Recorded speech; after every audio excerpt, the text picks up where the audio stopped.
Check, check, check, check.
And the chairman of the Custer County Board of Health, Wednesday, December the 16th, 2020 at 1:31.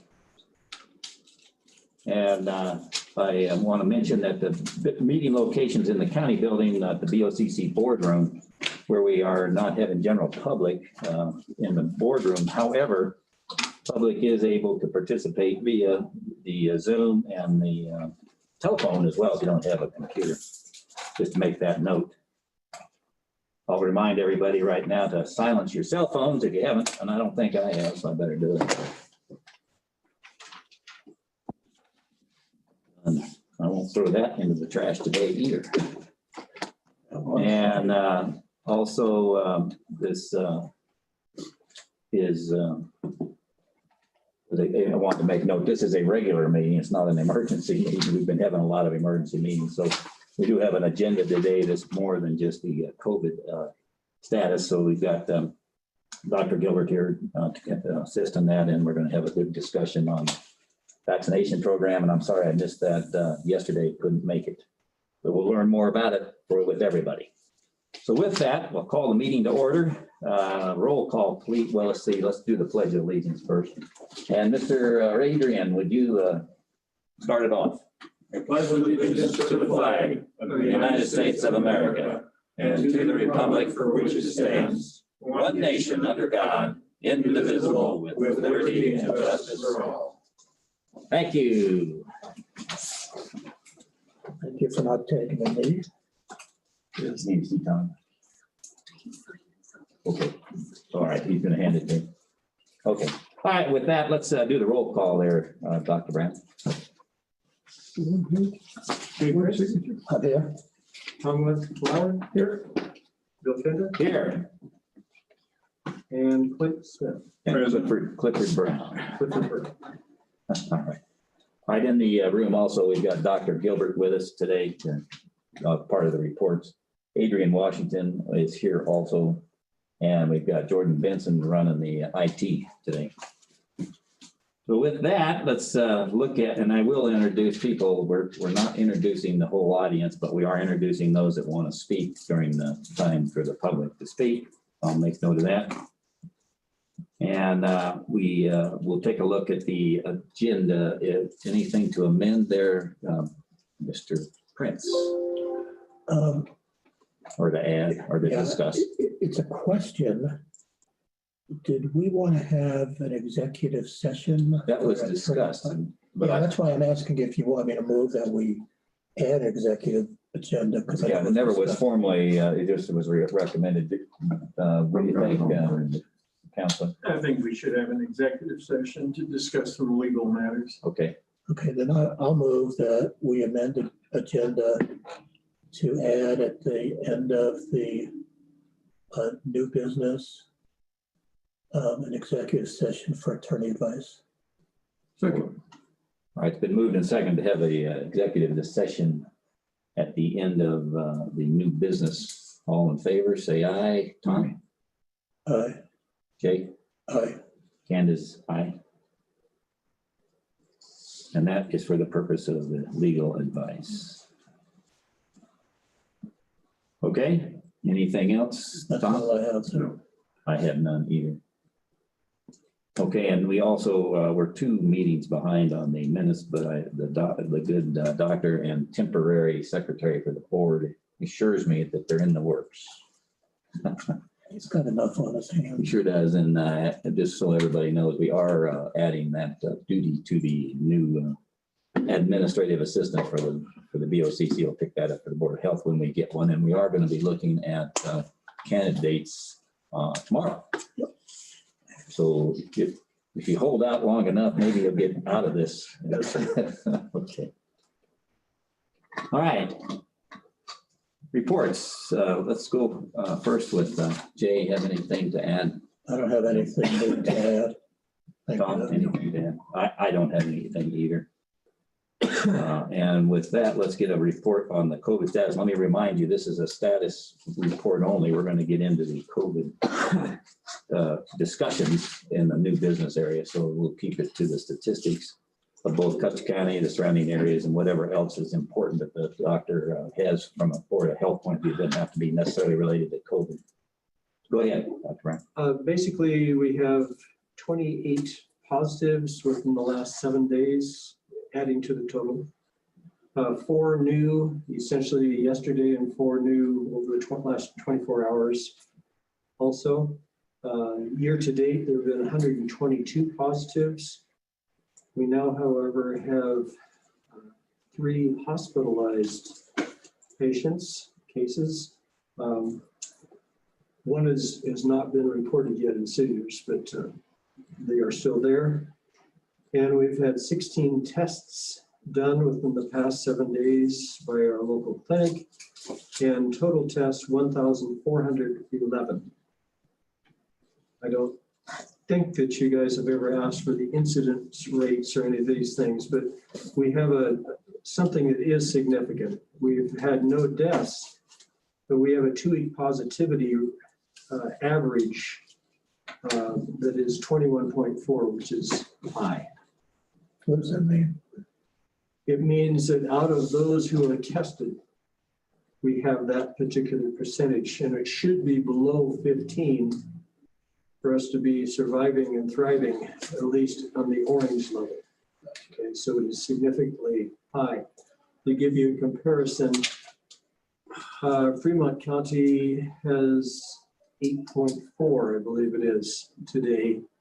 And the difference, I calculated out, the differences were the number of tests that were done. So the number of tests that were done as compared to the number of positives that showed up, because we have so few tests done, it really shows up. Yeah, it's the same old, so it's Same old calculated thing. the same way with the Yes, other. Okay, I understand. Okay, thanks for bringing that up. Other items? 122 cases that were positive total since February, since we began calculating and Okay. keeping track. Quick question. If I may. Yes, sir. Go ahead. So the 21.4% is our positivity rate. Yes, Is that sir. correct? The average, yes. Thank you. And that's a 2-week positivity rate. Okay, so calculated all the positives with all the tests over the last 2 weeks. Thank you. Okay. The other thing that I wanted to bring up is that we have been watching, and all of our patients so far have been taken in, like when they got sick, they were put immediately into the hospital. However, just kind of routine COVID patients that they're concerned about are being sent now not to Colorado Springs, not to the 3 surrounding us, but to Denver. So we are kind of we're about 2 weeks later than all the surrounding counties and having the surge kind of come through. And so it's a late wave, so to speak, relative to them and because of our remoteness and so on. But all of them were higher than we were, like a week and a half ago. And now we are higher than they are. They have dropped down. So We're following. it. we're following. So I'm just, please God, hoping that we continue to follow and we drop down also. So, Because that's what I've been working on and afraid that it's going to happen. right. Is that So we're gonna you're have seeing the trend starting to go down? Yes, or you sir. see it- Yeah, we've had some families, lots of members and families. And when they get sick, it just jumps. Okay, we'll get into that discussion here in a little bit. Yes, sir. Any thing other than that? I know that Jackie said she didn't have anything sanitarian wise. Is there anything No, else sir. you want to bring up? We'll be talking about the vaccination program here in a little bit. We had one dog bite, and those are always not good when you don't have the dog. If you keep the dog, then this is for everybody, it's knowledge. If you keep the dog and you pin him up for 10 days, if the dog's still alive at the end of the 10 days, you don't have to go through the rabies sequence. However, this dog took off and Never been seen doesn't- again, huh? and not seen again. And so they're going to be, it's a very costly, time consuming, not terribly fun. Was it suspected of having rabies? No, I mean, a lot of people get dog bit. Right. I understand. But this dog, she just bent down to tie her shoe and the dog came up and bit her on the ear. And so, Was it a dog known to him or was it a stray dog? no, it was not known to her at all. She was just out hiking. Okay. So just a caution for everybody, please be careful. The definition or the defining discussion relative to the dog was it was black and had a blue collar. Well, it doesn't narrow it down a lot. But anyway, so We're about a different part of the county. yeah, I was up in the northern portion, I believe, but I'm not positive. Just a quick question, because life goes on. There are flu shots going on for the Oh, normal yes, flu, yes. so are We have there given people more flu participating? shots this year than we have ever given in the past. So we are up to around, I believe she said around 600 influenza vaccinations preventive Really? that have been given. Okay, good. People are paying attention and that encourages me. Okay. Anything else? No, sir. Okay, and I know we talked about Jackie, she's not coming in. Anything new on that front? I notified you this morning that the site visit tentatively scheduled for tomorrow has been called off because there's snow on the ground. I'm talking about the site visit to the Right, Lion Ranch. yes. Okay. All right, with that, that's all the reports we have, and I don't think we have any unfinished business. Anybody know of any that we need to talk about? I do not. Oh, all right, we'll press on. Last meeting that we had, it was an emergency meeting. We decided we'd like to understand a little more and get a discussion going on the Colorado Department of Health and Environment's dial that they use to analyze the counties and the basis for what they got, color code and all that.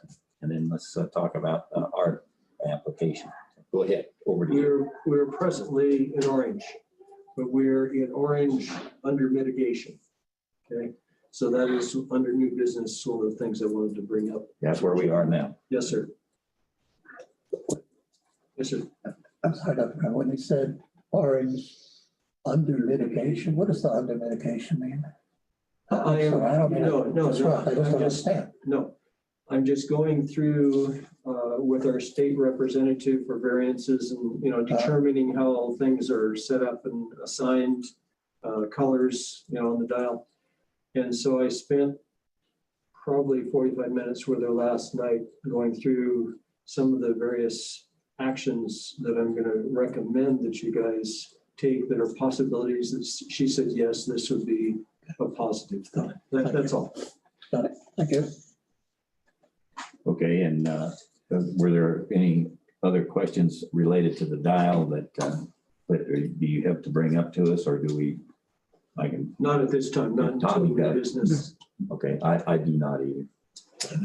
Okay. All right, and that gets us down to the current Custer County COVID status, And that is orange.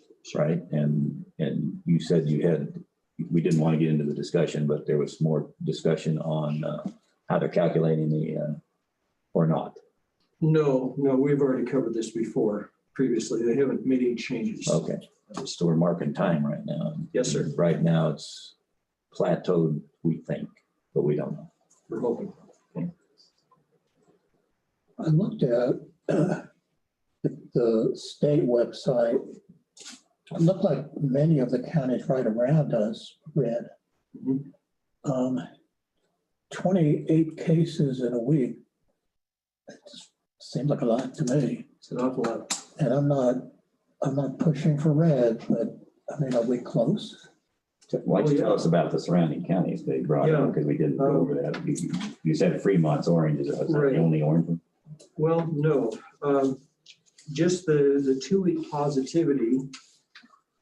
There are 11 in red, 19 in orange, 23 in yellow, and 9 in green. 2-week positivity. The overall county status, I think, is what you guys saw. 34 red counties, 26 orange, 3 yellow, and 1 blue. So things are not getting better. You know, the surge is still dying down, so we always deal with what has already happened and the test results finally produced, and then the changes that have been made. Right. Okay, so we're always behind the 8 ball as far as, you know, giving information that is exactly current. The yellow and the blue ones, are they remote, or where are they? They isolated? Was it Hillsdale? Who? Hinsdale, thank you. Was about the only one, I believe, in the blue. And the 3 yellows? And the yellows, bless you, were SWAT, Jefferson, Yeah. and Jackson. just over the line and 1 up in the top. Swatch is, yeah, he's out there. Gunnison, I'm surprised. That's pretty populated with Yeah, but skiing. lots of skiers. Okay. Okay, so those are the kind of overall, and I've already mentioned the hospitals, our hospitals, our referral hospitals that we were assigned in Pueblo and Canyon City and in Salida. All 3 of those are significantly stuffed right now. In I fact, heard they're even Heart of worrying. the Rockies, how many was in the Heart of the Rockies? They seem to have, last I heard, it was, I don't know if it was a rumor, not 2 days ago, they had lots of beds. They fill up. They did, but what the hospitals are trying to do is cut down on their elective surgeries and switch those over into I see. a ward that they can, almost like an ICU, but it's a COVID ICU. So all 3 of those hospitals did that? They are working on it, yes, sir. So they're trying to make spaces, and that was kind of the state request that they do so. Okay. Okay, we're going to the vaccination program. Any other comments?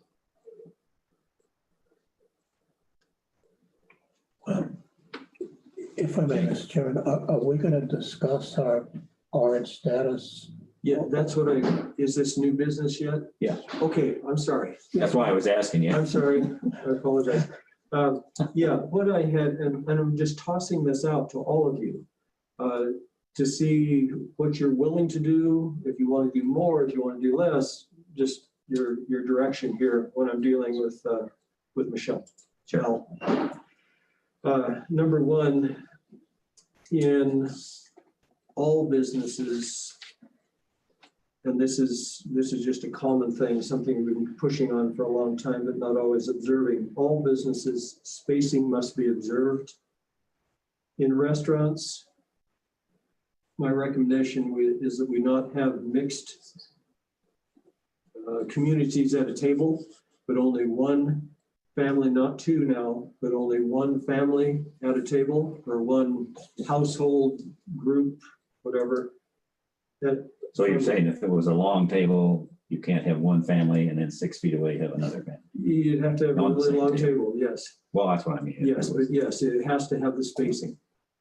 I would suggest on the final call for the bar, that we cut it back 1 hour. Which means what? Cut it back. The last call would The be. last call, yeah, 9 just o'clock to- or 10 o'clock? Yeah, Yeah, move it down to 9 o'clock. because it's 10 now, Yes. and the reason for that. The reason for that is then people don't tend to stay around quite so long together in the same room. Okay, she was good with that, she Yes, suggested. yes, Is that yeah, what she they're was- doing in Denver? Yeah, and that's what they're, if you notice, when you look at the dial maps, they have little flames or hands or something going like this on a sign, on a stop sign. Those are that refers to this particular type of thing, where you're adding restrictions on that are past what your particular assigned color is, but not changing the color. So we can keep, Well, we're not closing the business. right, we're not closing the business. Exactly that, just to keep the businesses open, okay? But to try to make it safer for our people. Table 6 feet apart, one of the things that, JJ, you wanted I'm to stay sorry. on that point, you want to continue? Yeah, it was on that point about the businesses, and I don't know if this is even something that we could wrap our hands around, but the continuous number of positive cases we're having, does it look like the businesses are propagating that, or is it mostly family members getting together? the latter, sir. Say that out loud, Yes. because you're on The latter, 'cause that's a it's really family important members. point, 'cause yeah. you said to me, the 28 people this past week that got it were people who were in the businesses and came out, and the businesses got sick. I feel very different than if I know a family group got together and had a birthday party. So, Or they're just living together and one person out of that family brought it home. right, And that's what we're seeing. okay, We're seeing Good. multiple family members and related, not just the immediate family, but the integrated, extended family Okay, that are bringing it home. so if I pontificated on that point for a minute, that kind of infers that families feel safe at home, so they're not worried about somebody coming in and like they would in a business where they're masked or asked to wear a mask. Most people come in with it and sit down, but then sometimes get out of hand. But it sounds like it's more of a problem at home because they need to recognize that COVID's everywhere. Yes, sir. And if anybody is, and that's one of the things I put out in my little blurb today, if anybody is not feeling good, even if they have a tiny little runny nose or something, if it's a change, treat it like a change and treat it like a potential sign, symptom from this virus. Like, Get a test and get stay it away. tested. Exactly. Stay apart from people. Yes, sir. Well, what the issue is that people don't understand the difference between family and household. If the household stays together, then they should be fine. But if they Bring in mix Aunt Jane in and. if they mix family, regardless if it's sons, daughters, whatever, from different households, that's the problem. So precaution then would be take a temperature at what do they? Well, if call your it? boyfriend or your girlfriend or whatever you want to call them, I'm gonna call Aunt Joe or Aunt Joe whoever. or Aunt Joe has, hopefully it would be Aunt Josephine or something. Well, that's what it is, Yeah. Aunt Joe. Yeah. The difference there is all you have to do is have them in contact with somebody that is not feeling very good, and then they bring it home to the family, and the whole family is ill. So And that's my exactly, question though, Cliff, is knock on the door, it's a family relative that's used to coming over, and so you're just, so you can ask some good questions. Do you have a fever? How do you feel? Stay away at 6 feet. right. And we're not used to wearing masks in our own houses. I mean, that's just not what we're accustomed to at all. But man, if there's any question at all, or you have somebody in your household who is at high risk, there are a couple of those households around, please, don't even take a chance. Just stick the crazy thing in your face and not So threaten it's them. about respecting others. Yes, sir. It works both ways. Exactly. All right, good. Okay, so, What's the other? yeah, the rest of them, essentially a cancellation of all group events. Recommend, and this is Group events, meaning what? group events like community events where you have more than just your family together. Not church. Not church, no, no. However, the next one is church, and that is, I would recommend, not require, but recommend mask wearing even in churches. Now, not on the minister, not on the person who has to speak and be heard, but it's something I would like to see at least our pastors. Well, what you're saying is generally wear a mask. Yes, sir. Respect. Yes, unless there is a mitigating circumstance that you cannot safely do it, you can't breathe, Well, or you're outside.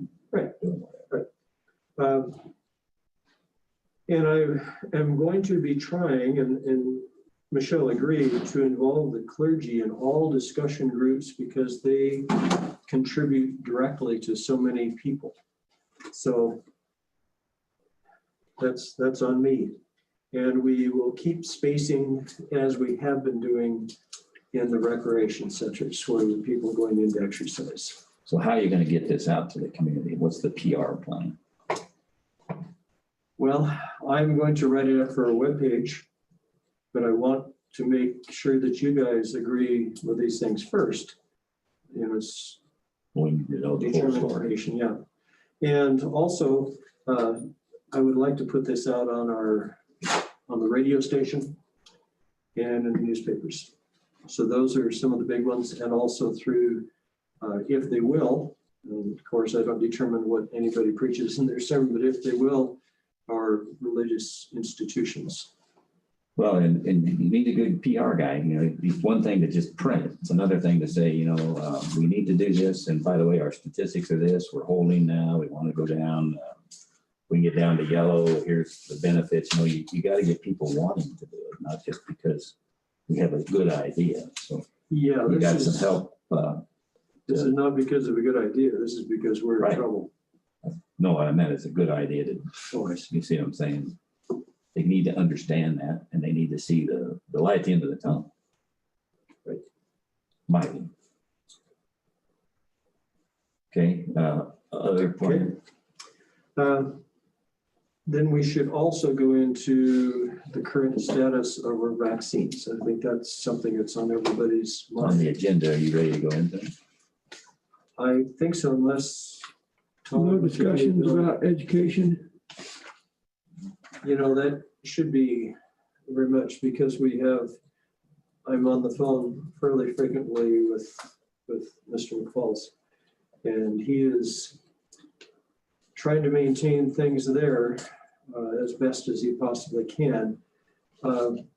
The comments that I have heard from all sorts of businesses, all sorts of the schools and so on, is that people do really well when they know there's somebody watching. Not so well even in small spaces when they don't think there's anybody watching. I mean, that's not human nature or anything. So my one hope is that by producing, like I wrote considerably yesterday and again today, in fact, I have a copy of it if you'd like me to read it, but I gave the republished the isolation criteria and the quarantine criteria. The isolation really hasn't changed, but the quarantine is being moved. And so there are lots and lots of questions from people relative to the quarantine. So that, as of, I think Vernon could tell me one way or the other, but it should be there now on our website and Facebook. That brings up an interesting question I have, because there's rumors and then there's facts around the school. And so who published it? Right now they're wondering, they're from what I saw, the superintendent said we had too many cases in the staff to continue school, so they shut it Yes, sir. down. So the question is, of the population you just mentioned, if the school is a significant part of that or not, I mean, it would be helpful for people to be comfortable, with the PR from the school point of view as well.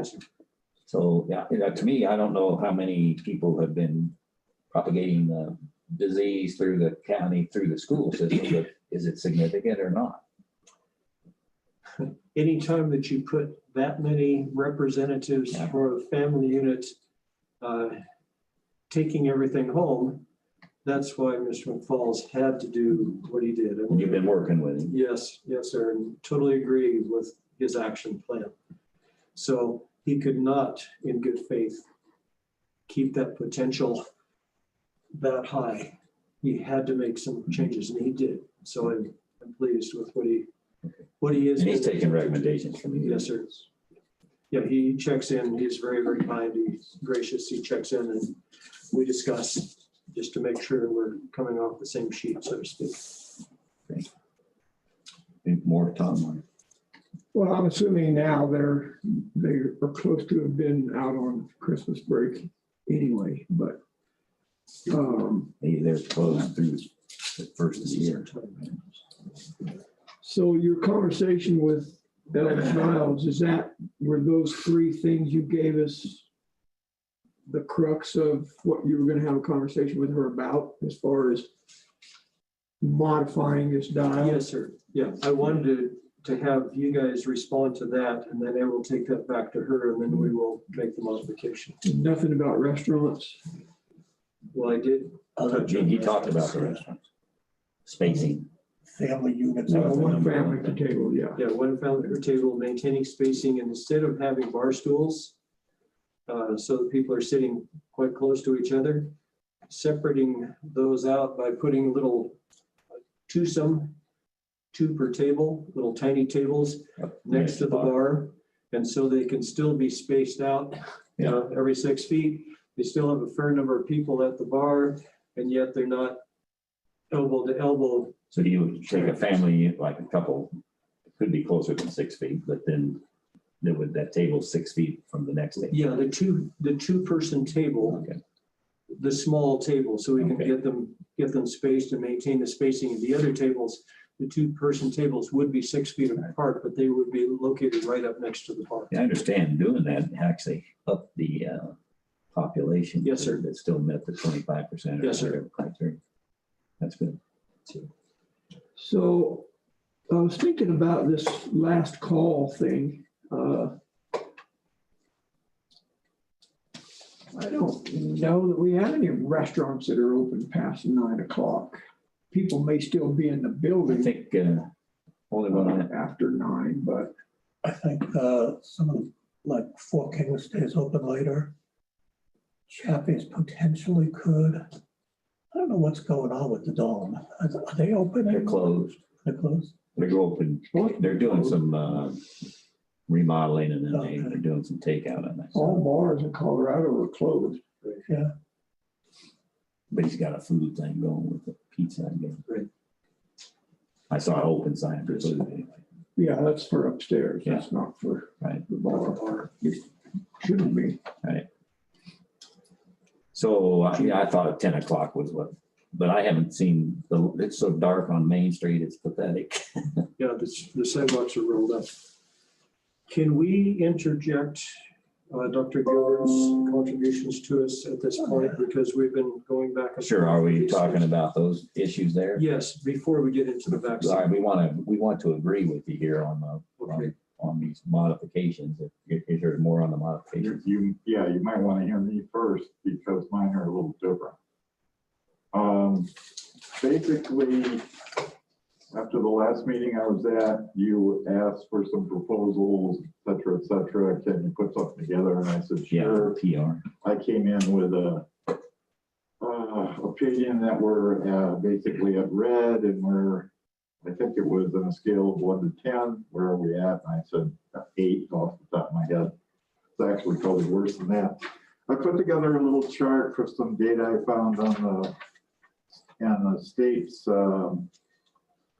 the Department of Public Health and Environment. And the data that's on this chart is the cumulative number of cases per week calculated per day over the period of August 20th to December 10th. They, so you think of it as they take 7 days of cases that exist, not new tests or anything, just the cases. So you have 7 days, add them together, and you get a number for a day. And then you do that, dropping the old first day, adding the new last day to each week, going along, boom, boom, boom, boom. Just cumulative positives. Right. But And not then people that are dropping off. they drop people, they drop the day off. So it's Okay. not a cumulative thing. It's the total number of cases that exist That per day. a given week, moving along. Okay. They put that into categories, low being less than 10 per thousand, or 100,000, I mean. Medium is 10 to 50, high is 50 to 100, and very high is over 100 per 100,000 population. So this is a chart. I apologize, I'm making copies, and it's also a copy itself. From August 20th to the 10th of December, basically. And what it shows when you see it, and I apologize for some of the hinkiness in the graph. I would hope it's, they can see what you're talking about. Pardon me? No, I was just pointing so that when they look at it, they know what they're looking at. Yeah, so if you take a look at it, on the right, starting November 2nd, we went into very high. Greater than 100 cases per 100,000 in any given week over the period of weeks, and that does not change until now. My interpretation of that is whatever mediations we're taking are not working. Basically, we have the level we're at, we're staying at that level, it's not having any effect at all. I don't have the upper number on that, it's just a greater than 100. I attempted to get that before this meeting, but I was unsuccessful, but I can flesh that out. So based upon that, whatever we're doing is not working. The demographics of this county are such that by the very nature of the county, we're automatically widely separated. There's hardly anybody that lives near anybody else. Family or households are a unit. Then you get a lot of family stuff. And I already mentioned the difference between, family and household. Two well-controlled households should not have an issue of mingling together. But if you have one household where you have maybe not as good of adherence to the recommendations as another, then you probably don't want to mix those households if they're family or not. But the only real way to think, if you think about it, that COVID gets transmitted in this county is when we get from all around the outside come in and get together. And that happens shopping, that happens eating, that happens drinking in bars, that happens at church, that happens at gatherings, and then the households mixing. So moving into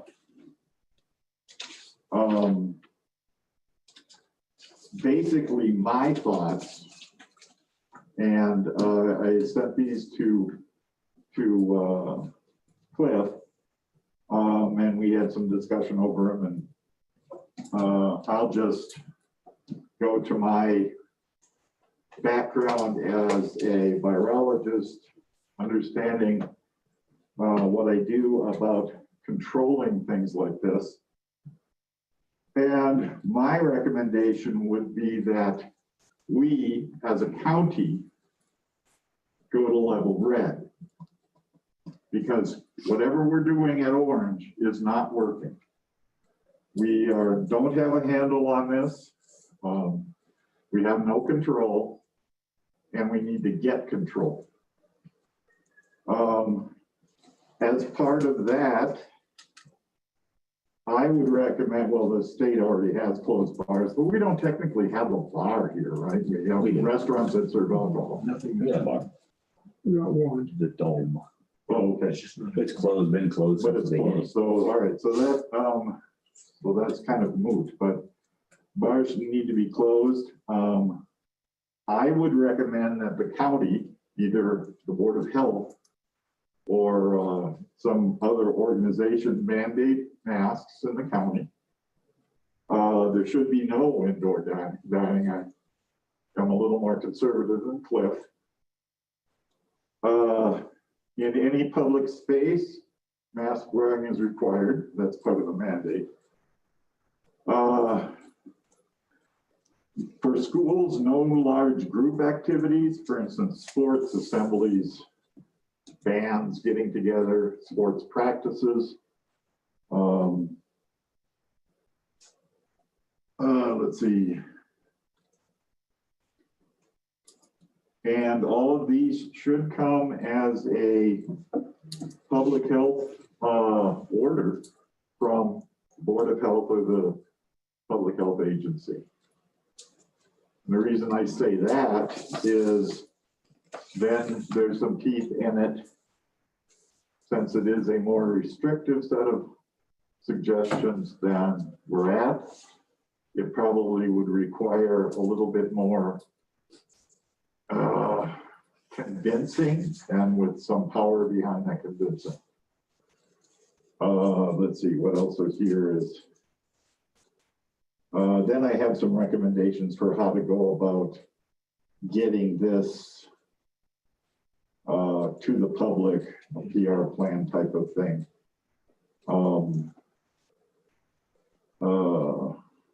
Which we can go into. So what businesses, I didn't really mention that, because to me, all businesses. all businesses need gas station, grocery store. All businesses shut down. would be open, but they would be limited to the number of people you can have. You would have to be masked while indoors at that business. Social distancing within the business. If the business owner or employees run into, in this situation, if they run into potential customers who fail to comply, refuse, they can refuse them service. If there's a conflict that escalates there, then we would have to have the sheriff intervene or something. Well, we talked about that before. It becomes a disturbance issue. Anybody, Yes. even without COVID, you can refuse service.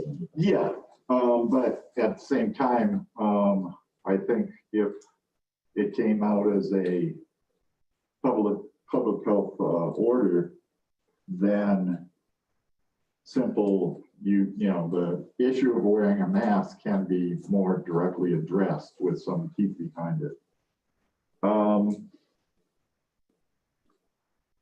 In terms of doing this, it's very important for the local leadership, and that includes county commissioners and board of health. Well, that's you guys.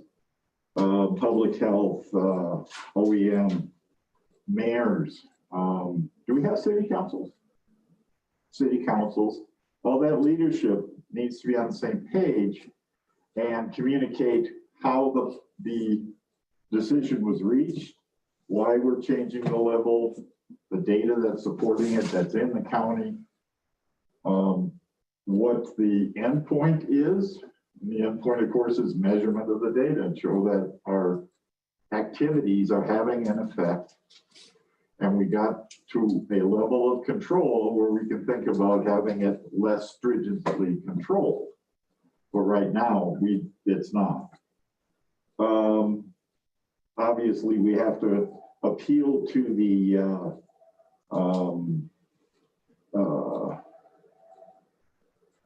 I think, Tom, you said citizens want to do the right thing. And that's appeal to their common sense and the sense of decency to go about this, to get everything down.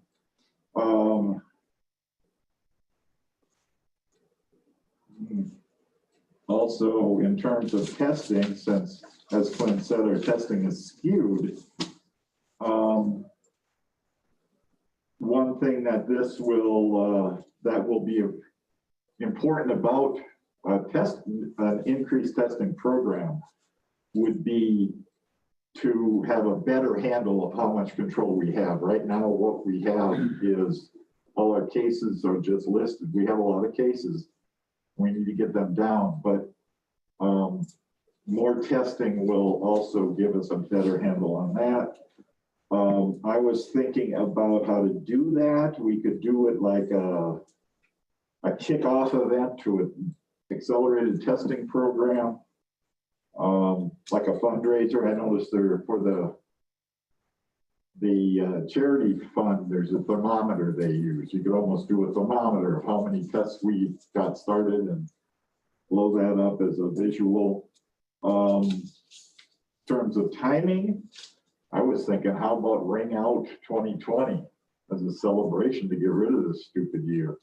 We could do it on the 31st of December to have a kickoff testing program. And if it's anticipated a lot of people, then we need some kind of a venue. And it occurs to me where they run the flu shot, the health fair at the school. That's a great big open room. You could bring people in, maintaining all the controls. So that was that thought. Oh, that's not the page I want. And then we're going to talk about vaccine stuff in a little bit. Anyway, so that was a rough attempt to communicate my concern over the level of control that we don't have and how to aggressively attack COVID-19 the way it's attacking us, and try to work it into the community with all the background demographics, nature of the citizens of the county and their bents and whatnot. So that's my 2 cents. Let me add, if I may, to those things. Dr. Larson and I had talked about starting testing on Mondays and Wednesdays, so it's not limited to Tuesday, so people who are having to wait anyway are not waiting that extra day. And by doing Monday and Wednesday, we were hoping that maybe we might even have some of our results back by Friday, so people are not waiting a whole week. Also, Talking testing, not in the clinic, but at the public health. actually, we could do it at either one, because the clinic has at least, discussed with us our coming in and doing that particular thing on a drive-through, just like they are doing for themselves on Tuesdays and Thursdays. There's also a company that will bring in, they'll set up the tents, they'll bring all the injections and all the tests and so on that they have to do, and the personnel. That is another possibility that I'm suggesting to you that we at least consider. And there is a company that is doing a lot of, I'm talking thousands of tests up in Fremont County. And we wouldn't get thousands, we don't have that many people, but at least we could make it available to more people so we can pull it out of the genre of, well, I'm going to do it like I always did it when I was a kid. If I get sick, I'm going to come in and get tested. We want to find out the people who are sick who don't know about it, and to increase that whole number so it's more indicative of reality for the residents of our county. Right. I have a real big problem not having the right data, Right, personally. exactly. Making a decision to put somebody out of business, Based I will on- not support unless we get the right data to make that happen. I like the idea of these modifications, and we've got to encourage people to want to do it. That's for sure. But, it looks to me, based on your data here, we've been holding at 28 or 20 or 23 or 24. Remember, It's only of the people that feel sick or want, we're testing a sick pool to begin with. Yeah, remember that date I gave you was an open-ended. Right. Top line. I don't know. I understand, you don't know how noisy far that it is. will go. That's because we can't get a big enough pool. But we do see that trend on the graph from the state, okay, that comes up and then it's been dropping Going down, down. and we're sort of Actually, a following fair it late. amount, but we're still above the top of his graph, which we shouldn't be above the top of his graph. There's no question at all. But it's still, So in a population of 5,000 people, we've had 122 positive tests yes, sir. since 8, February. 9 months. Yep. Pretty small. But most of them are at the end. Yeah, we have this glut right here and we don't know yet. I was hoping in the 2 weeks we would know, but we're following behind, as I said, all the other counties. So we are hopefully going to be coming down and they haven't changed anything and they're coming down. You know, they're down to 8% instead of 20, you know, 2.5. So contact tracing is an issue, it sounds like. I mean, is it? I mean, we can't point to any one thing other than. No, we're not able to point to a restaurant, a bar, a church, a whatever. Lowe's or whatever. No, family get-togethers, those are big units. In the country, they always are big units. And so if one person is there, the exposure is significant. So you want to lock down the families? Absolutely. Bars on the front of it. No, absolutely not. But I think we have to keep our extended family units separated as much as we can. And when they are together, to mask up so they don't share with the people who are so at risk. It's just dangerous. I just don't think we can continue because those are big numbers. Otherwise, we would be back down to 1 or 2 a day. And right now, we are not because we have this. Last, 4 days, you've had 3, 4, 5. Yes. Adrian. No, statistically, it would seem that shutting down businesses would be something that we would want to consider. But the studies we've been doing over the last couple of weeks doesn't indicate that to be the case. We have roughly 70% of the residents of the county who are practicing above and beyond what we recommend, let's say under the level orange. They are isolating themselves. They are staying at home. They're having their products brought to them by FedEx and UPS. They're not going out in the community. So we have 70% of the county have been doing and practicing what we have been recommending. We have 30% of the community, though, that it is not following their advice. And going to red is not going to make that 30% do anything different. Might do And the so opposite. I believe what we need to be doing is working on the 30% of the people who, for whatever reason, feel that they can ignore the guidance that the public health department is recommending. So how do you got an idea? Well, I don't have a lot of ideas because it's a very complicated issue. Is We cannot force it a demographic that is We have, uniform or is it diverse? So, I think is a very diverse group of people. 30% of our community that no matter what you recommend, they are not going to comply. And so penalizing businesses that are in compliance, people who have gone above and beyond what we've asked to protect their businesses so that they can operate, penalizing those businesses further is not going to lower our positivity rate. true. So the only business that I was talking about that would actually get penalized would be the restaurant. Because that's the one that I was suggesting there wouldn't be any inside dining. Any outside dining either. Well, you There'd be could, no you have to dining. invest in gas It heaters. could be takeout. Takeout is all. It would only be takeout. So that's where Cliff's recommendation of a higher degree of separation comes in. But for the rest of the businesses, I'm not suggesting penalizing any of them. I'm just suggesting we give them more authority to induce that 30%. I think, You behavior. know what you asked, is there something else that we could be doing? I believe what we need to do more of is to bring those businesses to the table, bring the mayors from both cities to the table.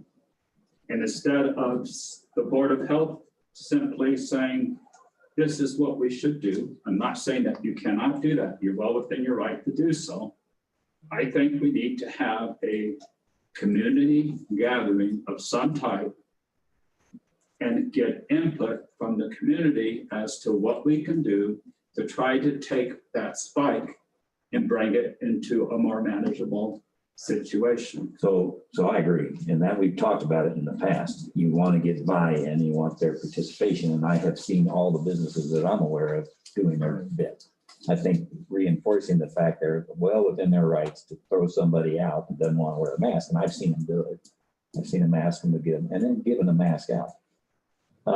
But you're telling me it's the families. So we've got to go and do a PR thing with the families. And I think the church idea is a big one. I believe that the biggest population can be reached through the churches, but you'll still leave some of them out. There are people, but a lot of people isolate themselves. They're not being social at all anyway, meaning they're off the grid or whatever. There's a lot of that population. So part of it really goes down to the PR campaign and how you or we as a Board of Health come across as wanting to help you. We're not going to put you out of business because of some statistics. We want to get it down to nothing. No cases, because that's the golden ring. So that we can get 100% businesses opened up, families can have picnics, and we can go to ball games. And just discussing the fact we want you to shut down all, even when they try hard on the football field to isolate. Those are things that just goes back to what we want. You want to participate, and make sure you keep your distances as you're doing. But when you look at our compliance number and you compare it to large metropolitan areas like, let's say, California, they shut down all of the main valley counties, most of the ocean counties, and all of the southern counties, almost 100% lockdown. And their incident rate has not gone down. Their hospitals are overflowing, just like our hospitals. Pueblo has mandatory lockdowns. They have many other things that the doctors are recommending. You're saying but their incident rate has not dropped. I think we all agree. We need to figure out how to get people to want to do it, whatever the it is. If it's walking around with masks forever and in a bathtub, that's okay. Where do you draw the line? So, Tom. Yeah, I would be very remiss if I didn't ask, Adrian, where you come up with 70% and 30%. I do a lot of driving in the community, and I sit and I watch a lot of what's going on. Okay. And if you examine 10 people in the county, I think you will find actually that out in the community, most of the time during the day, you'll see a lot of people wearing masks, actually higher than 70%. I actually reduced that factor. But I think if you go into most of the businesses in our community, you will find that 70% of the people, if not higher, are in compliance. However, there is a demographic within the community that isn't wearing masks at all. If you do your analysis on the weekends, you'll see the pattern to be even more people wearing masks. And a lot of those people are visitors that are coming to the county from other communities. And yet, when you look at that from Monday to Friday, you'll find that those percentages shift. And a lot of our more technical workforces and places, people like that, are not wearing masks. So it's your opinion then that 70% of our folks are wearing masks and 30% are not? Is that? It is my opinion that 70% of the community is complying with the public health orders. It's not just masks, it's distancing and it's washing, it's They're all those complying things. We with gotta the watch them. It's totality not of all what about we have masks. recommended they are doing. I would say that it's 70% plus of the people in the community are complying. They are taking measures to protect themselves and their families. Jay, Thank you, sir. I pulled, based on what Dr. Gilbert just said, I pulled up the chart on what does red mean if we went to red. And one that bothers me, it says offices, 10% capacity with people working at home, which costs this building. We asked you, Adrian, a couple of weeks ago to come up with a plan on what we would do if we had to do that. Do you have that completed? I gave you a sample of that plan at my last meeting with the board, or with the Board of Commissioners. And when you say a sample, what does that mean? I gave you the recommendations that came from all the county managers. Okay, And many of our county managers said that it would not be feasible, like many of our businesses also would say, it's not feasible for them to reduce their businesses to the level of 25% or less, or whatever is recommended in ours. It's just not feasible. 10, 10. red is 10. Yeah, most of the county managers said it was not feasible for them to be able to do that. They could not operate efficiently to do that. I'm absolutely not surprised in the slightest when someone says 9 out of every 10 people in my office really don't need to be here. They can work from home. I mean, we need to reassess whether these people are needed in the county in the first place. So I'm not disagreeing with anything you're saying. I'm just not surprised. well, you have hardware issues too, and people, you can't take it home with You you. got everything. And it's a horrible lot. And you don't have any departments that have 10 people, period, in the whole department. And I mean, even businesses, and Ace Hardware ain't gonna ship stuff to everybody's home to issue lumber out of somebody's garage. Fortunately, some of the businesses that you just mentioned, and I'm not going to name them by name because I think it changes from time to time, are the very places where compliance, Is good. I've seen well, it. it's good amongst their employees, but it's not good amongst the folks who are shopping. But that's where that's guys, you gotta listen to yourselves. You told me time and time again. They have the ability to do it, and I've seen Ace Hardware digging in. And others as well. They can turn people away if they don't have a mask. I've seen it in Home Depot and other places. And people get discouraged, but they'll turn around and go get a mask, or they can be issued a mask and come on in. But that's where you get the compliance. You gotta wanna do it. And if I wanna get a screw at Ace Hardwares or an oil, you'll do it or go home. But when you look at the data, we are seeing a spike in our positivity cases in family units Jay, following family gatherings. Thank you. I want to go back to the state and their color designation for Custer County. Currently, they have it orange. Do they have a definitive method of determining if X happens, we go to red, if Y happens, we go back to yellow? How do they determine what color code we want to be? And should we be following that? And if we should, does it fall into what Dr. Gilbert's been telling us? The one thing that has been our saving grace recently have been our hospitalizations. Now, with this spike and the resulting, when you get that many numbers, you're going to have some people who are really sick. And we have had some people who are really sick. So that has changed us. That's why they are now calling us and dealing with us, saying, are you going to make movements here? What are you going to do? And like I said, the counties around us indicate that they didn't change anything. They just kept on keeping on as far as pushing people and to. testing more to- people I and may have bigger. asked the question as well as I should have. What criteria does the state use to move to the next level?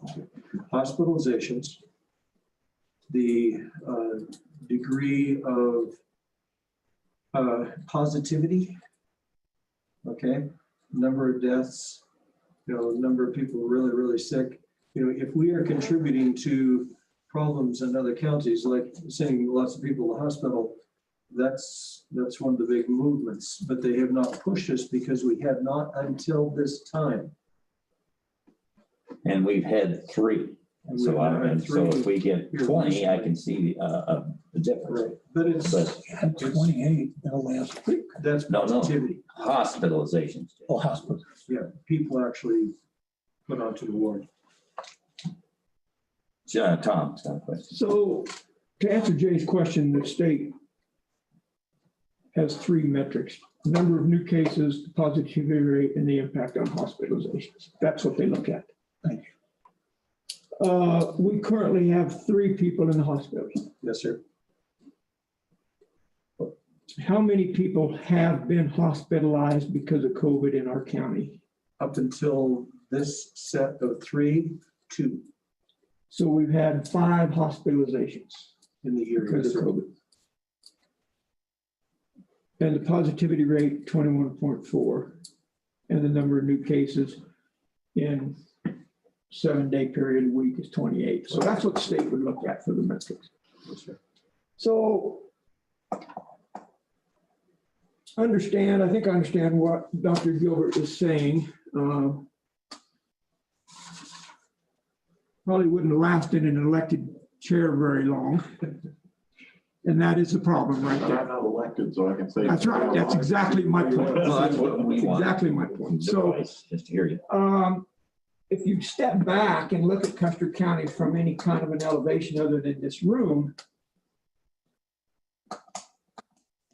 I'm led to believe that we, as the decision makers, are okay with the number of positive cases that are happening in our county, okay with the number of hospitalizations,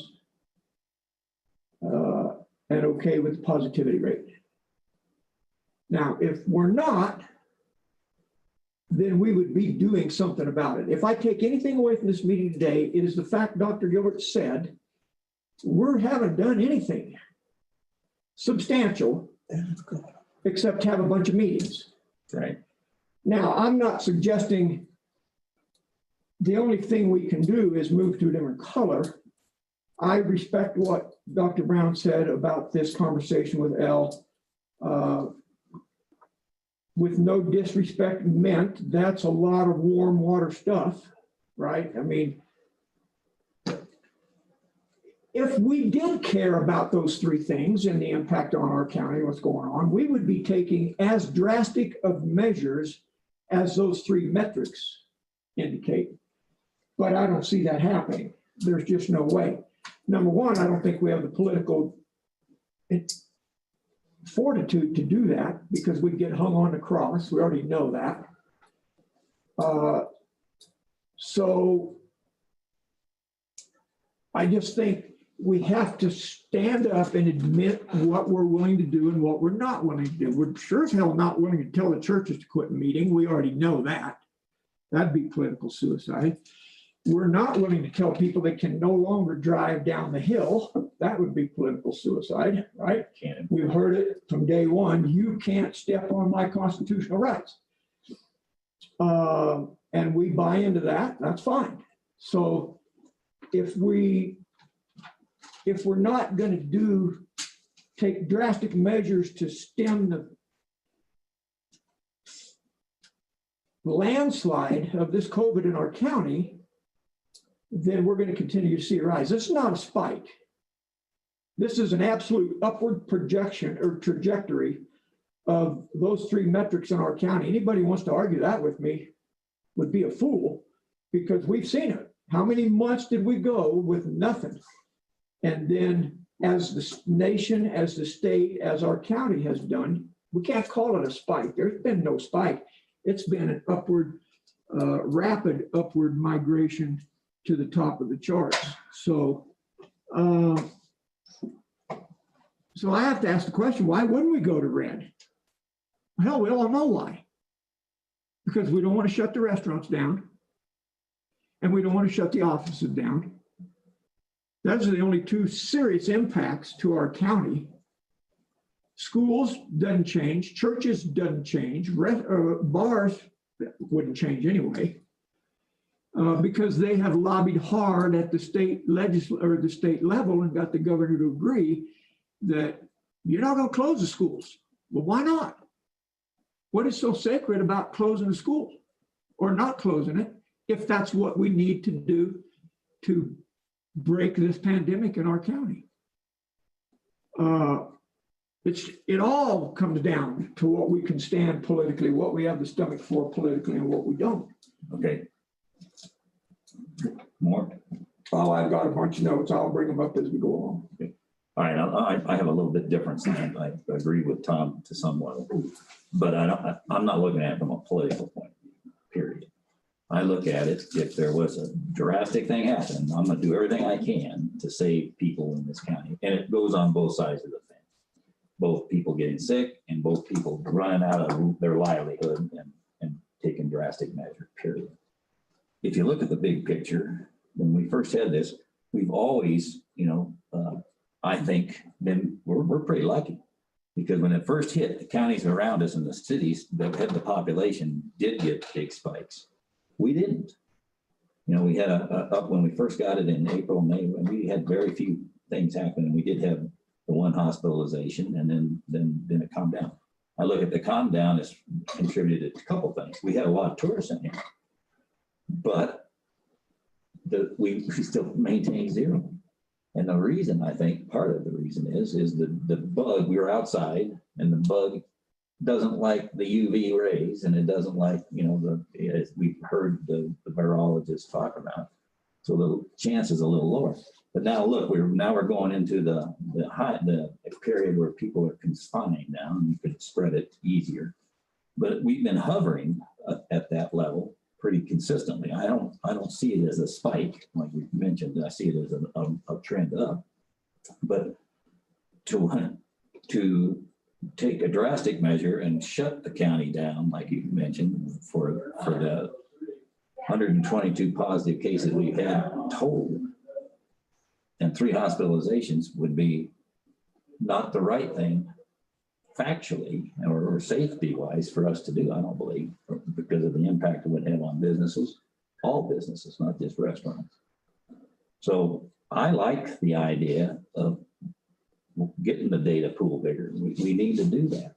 But eventually our data pool is how many tests, we didn't mention this. Tell us the testing, the numbers in Fremont County that they do and in Pueblo. They are testing over the weekends, for instance, so you accumulate them, 370 or so tests that were done just over that series of days. And then the next day will be like 120 to 180. So in a period of a month, it's well over the pool of tests that we've had forever. Thousands. Well, number-wise. Number-wise, of course it's thousands, it is. But the point is. Yeah, I was gonna say, what point would that? The point is because eventually we reach 5,000 people. All we can do is test 5,000 citizens in the county. And then we'd have, but then they're either sick or they're not. And then the next week they could be exposed and they're sick or they're not. So we've got to come up with a way of continually getting the data and getting them to want to test. The data doesn't save anybody's life. That's right. You guys pontificated, if you don't mind. I'd like to pontificate Let also. me make a note that it took this long for this pontification to occur. I'm very impressed, sir, What's that? that it's taken you this long to get in and pontificate. Because We have over pontificated you, haven't you we? have pontificated, and I have to say you're both nuts. Okay, that's just my opinion. Here's how I feel about this, okay? Okay. First of all, and I look at this differently than you do, because my political career is about to come to a total end, okay? And I can't take away the importance of politics and everything we do. But honestly, I'd be telling you this if I was staying on. If moving to the next level saves some lives, saves some people getting sick, helps meteor the curve down or at least flatten it out for a while, that's what we do. And the outcome of that, for the few businesses that may be harmed, all I could say is, I'm very sorry you are going to have to suffer for the good of the all. And that's our job. Our job is to keep this county safe and keep the people as safe as we can. So the question really in my mind is, and I'm not sure I have a clear answer yet, if we went to red, do we really feel it would make a difference and bring our numbers down at all or flatten them out? Okay, I heard Mr. Washington talk about 70-30. I don't buy the percentages, but that's okay. I mean, anybody could throw out percentages. But there is a contingency in this community, and let's just go with the 30 he said. I don't know how big it is, who will never, ever, ever say, you are not going to tell me what to do. And they're going to do whatever the heck they want. And that's going to happen. They're very vocal. They have a newspaper. They have a very organized group. And that's what's going to happen. They will hound us to death. The headlines in the Sentinel, you know, stupid BOCC did this, okay? Because the editor feels that he knows better than everybody. That's not the issue, though. The issue we have to face is, in our minds, if we go to the next level, A, will it make any difference at all? And B, will it have a positive outcome on the sickness and deaths that we don't have deaths, thank God, the sicknesses that are going on in our county. It's just a matter of time until we have deaths. I mean, it's going to happen. So that's where I'm coming from. If you can convince me that going to level red is going to help people from getting sick and lower the curve, I would say we have to do that and move on. Thanks. Can I ask a question? I'm done pontificating. Just one quick one, Tom. I agree. My point was, I don't think it will, based on what I've seen on how we are now, because that's where I'm supporting the fact that we need to make people want to do it, not just like you said, if I told you to do it, they're not going to do it. But anyway, I agree. Go ahead, Tom. Well, I think, Jay, your overarching thought is spot on. I would ask, I think we should ask Dr. Brown and whoever he wants to go to get his information. What are 2 or 3 things that we must do in this county to significantly impact this spread of COVID? I don't care what color it is. I don't even care if it's on its color. It wouldn't matter to me. I would consider, I don't think we need to do 7 or 8 things. I think we focus in on 2, 3 things without regard, bringing those to us without regard of the impacts of it. Here's what we think would severely inhibit the spread of COVID in our county. Now, you guys decide if you can have the political guts to put them in place or not. That's up to you. Right. But we're telling you, you better do this, this, and this if you want to stop the spread of COVID. I can get my mind wrapped around that. I don't know if I'd have the political guts to do it or not. Depends on what it is. Right. But you're right, Jay. That's really our job, is to look at what we can do to deal with this spread of COVID in our county. When we're talking about COVID, Right. There's other things that are our job, worried about vaccinations But not for COVID. whatever. But I'm talking about COVID specifically. You're right on, Tom, and I hear you, and I agree that he gave us 3 recommendations. I don't particularly agree with all of them. If you put it in that context, I don't think changing the last call is going to make a bit of difference. No, I don't either. Not squat, But it softens the blow eventually, right? maybe. Politically, we're starting to. The spacing thing, you know, I think the businesses, and you've gone out there, you've done and they've all, I see marks on the floor, people handing it. That doesn't mean people don't step over and forget themselves. And that's where you try to get the business and the people to pay attention and help each other, not criticize and say, and take pictures. Well, I saw you breaking the rules. It has to do talking to you right there. Family units, that's probably a big deal to get them to understand. A lot of people don't understand even what it means. The color doesn't make a bit of difference to them at all. They just need to understand when Joe comes to the door, help her out. Don't hurt her by you being sick and letting her in, or vice versa. So what's the recommendation? We need some good things to happen. The state was, appreciate the dialogue you're having with them and working with. We need to keep doing that. But unique to this county. We still have to deal with how our population is and how we convince them to help reduce that trend. Go ahead. We brought in a team, and I mentioned to you last week that we would bring in a team to do an incident support plan for the county. Mhm. We are developing that plan, and we'll probably have it done in 2 weeks is what our recommendations might be. But in that process, one of the biggest problems that we see for the county is communication. I think one of the biggest tools we have is to communicate to the residents of this county what their roles are in mitigating the spread of COVID-19. Go ahead. If I may, Mr. Adrian, I'm not buying that.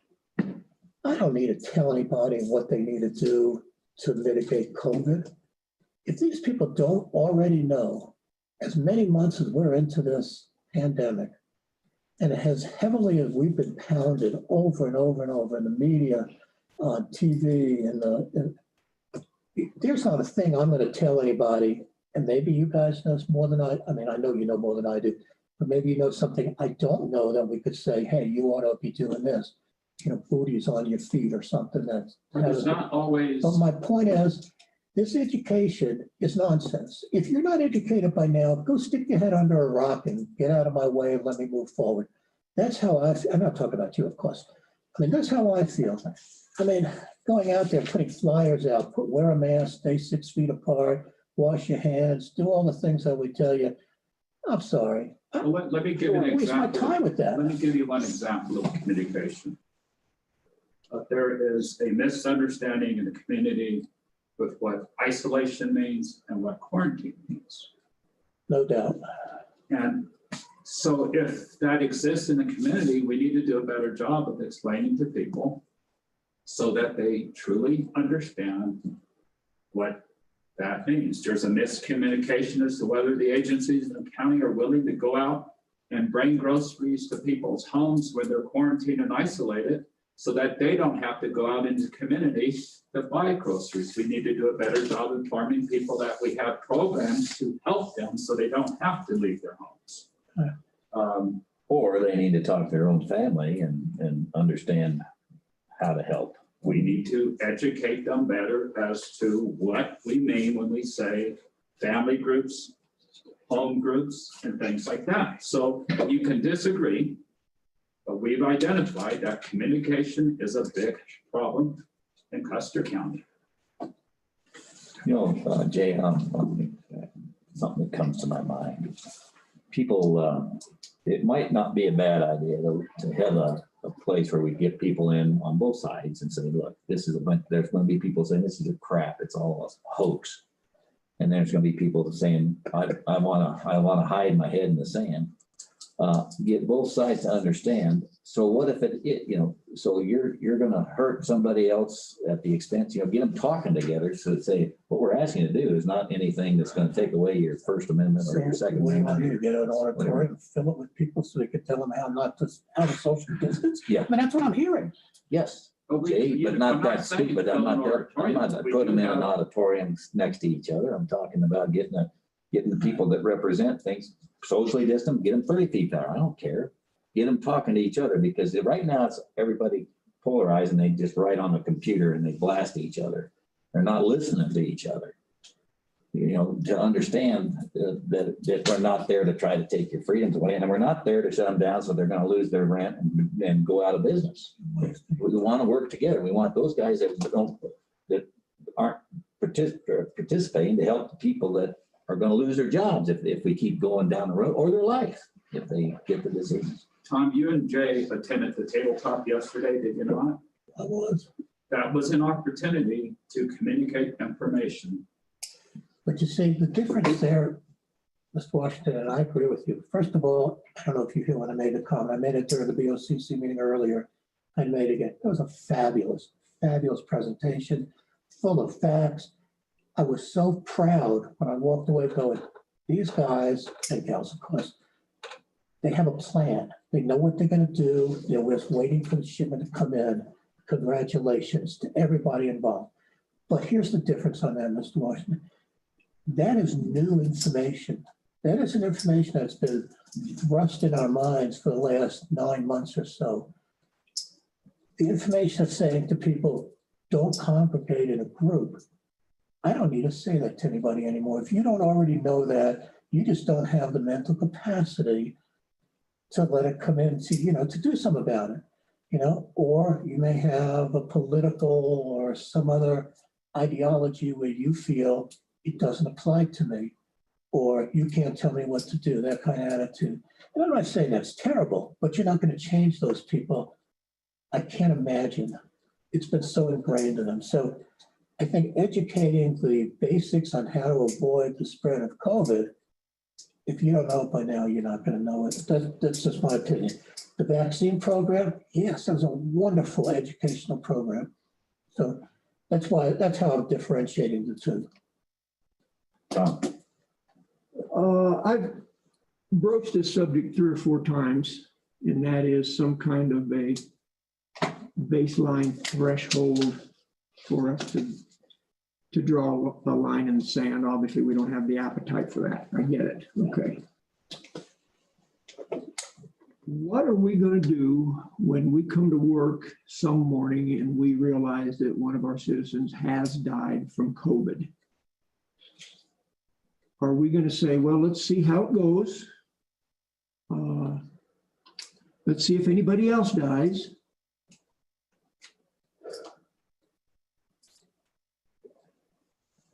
I just struggle with our inability to deal with this pandemic here. I don't have any answers either. You probably have gathered that very quickly, that I don't have one damn answer to bring to the table. We, with all respect, we backed off of getting an advisory committee for this board. We supported an advisory committee for public health agency. I still do that.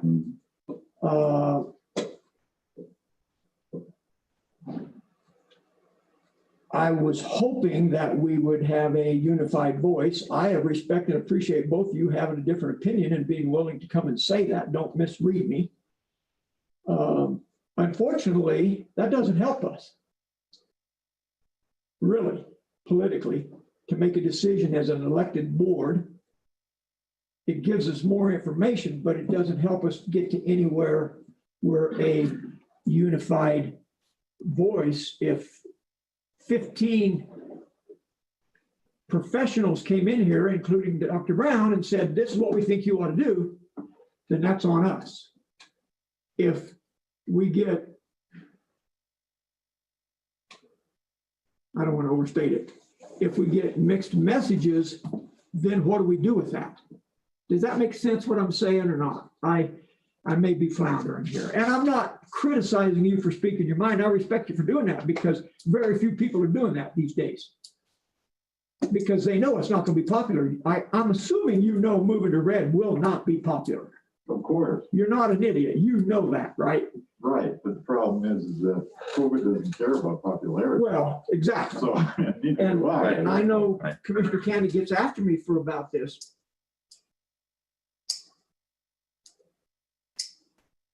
We know that moving to red is not popular, so we're not going to do it.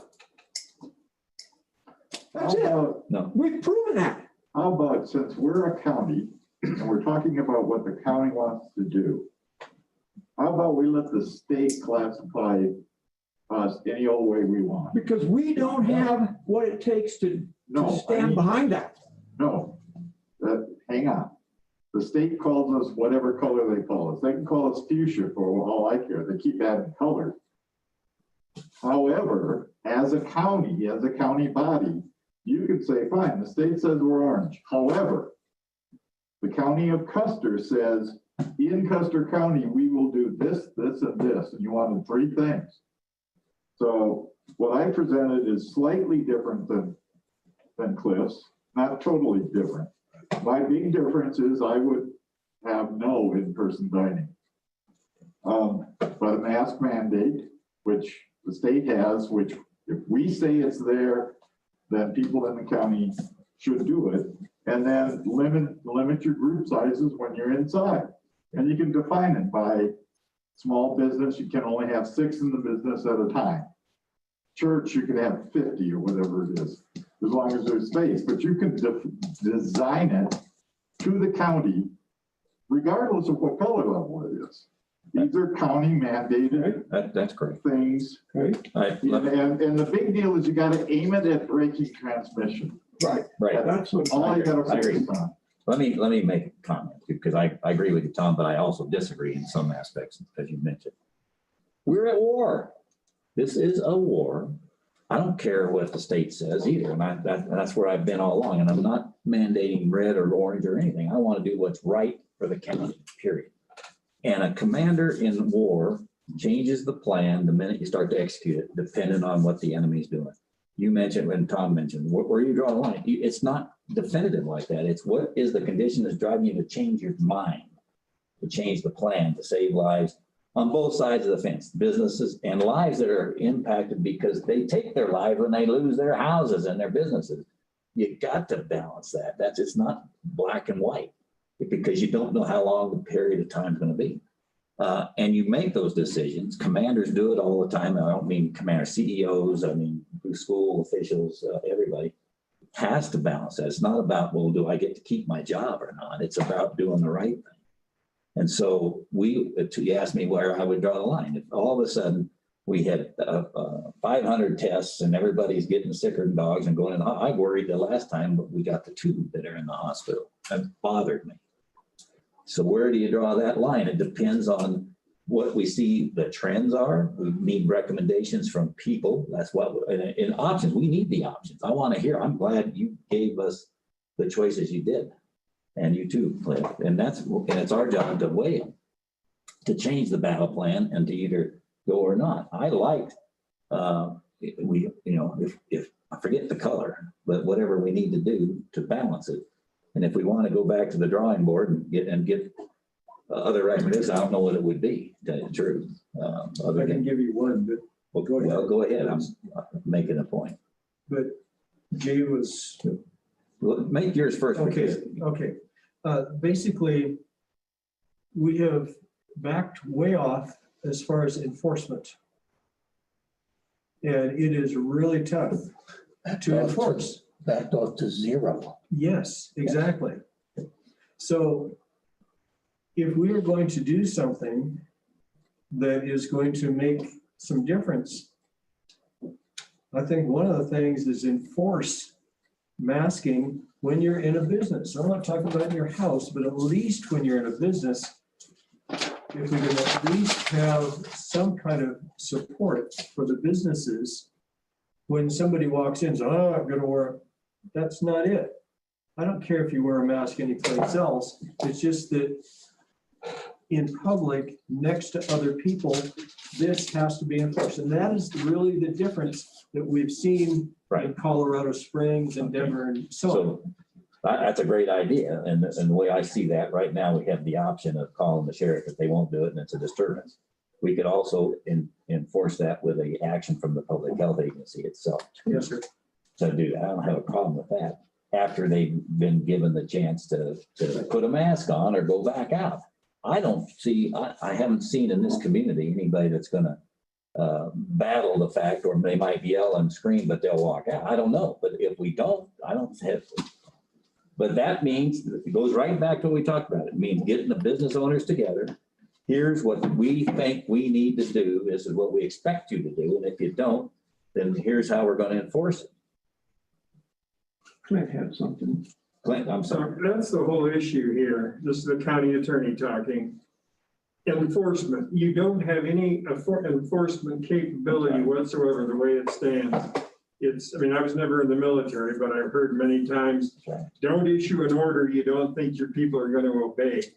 You can enter all kinds of really tough orders, but if you don't think people are going to follow them, you've either got to be able to enforce it or you don't enter the order in the first place.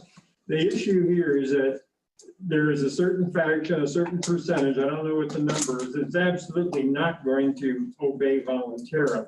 Right. And in order for you to have the enforcement capability you need, this entity, the Board of Health, would have to pass an ordinance. You need a law, first of all, your own law, not just a suggestion or Right. some unenforceable order coming down from the governor, which that's still my position. They cannot be enforced the way they're drafted. The Attorney General did say that public health orders are. Yeah, and I saw that, and that frankly is BS as far as I'm concerned. And I'll match my legal argument. And with the Attorney General, See, there lies a rub. It's because it's not a legislative action. There's no money with it. There's no way to enforce it. well, the Attorney General is wrong on that. But I'm not, We can't argue about that. okay, I'm not gonna get into. That's an argument we don't need to have right All now. right, but the point is, for you to do what if you really want to clamp down, you're gonna have to have an ordinance, that makes it, spells out a penalty, whether it's a fine or a jail sentence or both. And you're gonna need to hire at least one enforcement officer, somebody who's experienced in law enforcement, who can go out and issue citations, who has the ability and the know-how to arrest people that are violating things. I mean, if you want to get that tough about it, that's how you're going to have to enforce it, because no matter what you do here, it's just words, unless you can back it up with actual enforcement. And a certain percentage in this county is not gonna go along with it. I agree. So it gets us back to where we were, is how do you watch what we've got? I haven't, just from my point, it's my own feeling that I have not seen, I see the trend, I see us hovering where we are. I over the whole time, I'm not looking at just the last week or the last 2 weeks or whatever. And then I'm looking forward. In the look forward says there's a light at the end of the tunnel. Starting next week, you're going to be given shots. I hope we need to hear about the vaccination program, so we know what we're doing. I want to get that publicly out. So go ahead, Jane. So, Bill, twice you said we have to look at trends and that's when we can make a determination, stuff like that. And I just can't wrap my head around that. We know what the trend is. We saw the chart. We see the numbers going up every time we turn around. I don't think we need to gather any more data. We know what the data is. We know that it's out of hand, and not only in Custer County, but in Colorado and the United States and the world. And, what action are we going to take? So here's what I'm thinking, okay? If, and I'm not suggesting we do it, but if we said the restaurants could be takeout only, it doesn't matter what your personal ideology is. If you can't go into that restaurant and sit down and have a meal, I've made that decision for you. Okay? It isn't like we hope you don't go in and do it. And some people are going to go, okay, what you hope, I'm going to do whatever I want. So either we could get tough, we could do nothing, or we could just let this thing go on its own and eventually it's going to go away. But when you look at the stats, because you said stats again, I just want to make another comment. We looked at the stats for the correctional institutions in Fremont County over the last 3 weeks. There's the chart that the doctor presented actually does a very good job of modeling that spike that happened in the correction facility, which so many of our employees in this area are affected by.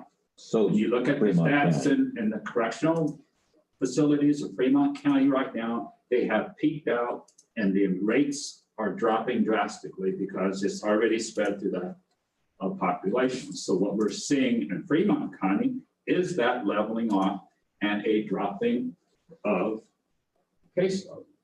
And what is, That's in the correctional facilities, not in the general population. Okay, But those correctional We have to officers are there. separate those two. They But can't those- represent each other, right? no, but the correctional officers work in our community. They have families in our No, community. Their what I children mean go is- to our schools. Fremont County is not experiencing a tailing off or a recovery.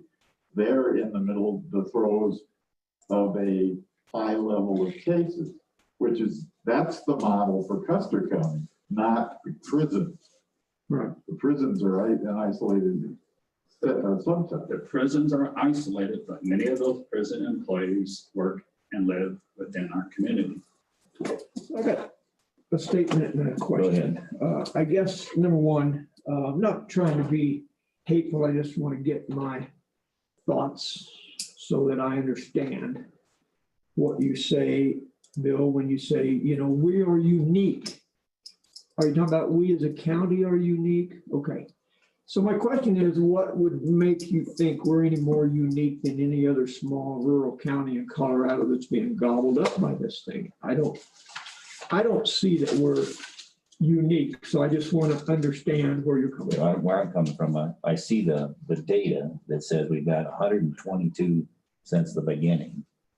And I see 3 hospitalizations.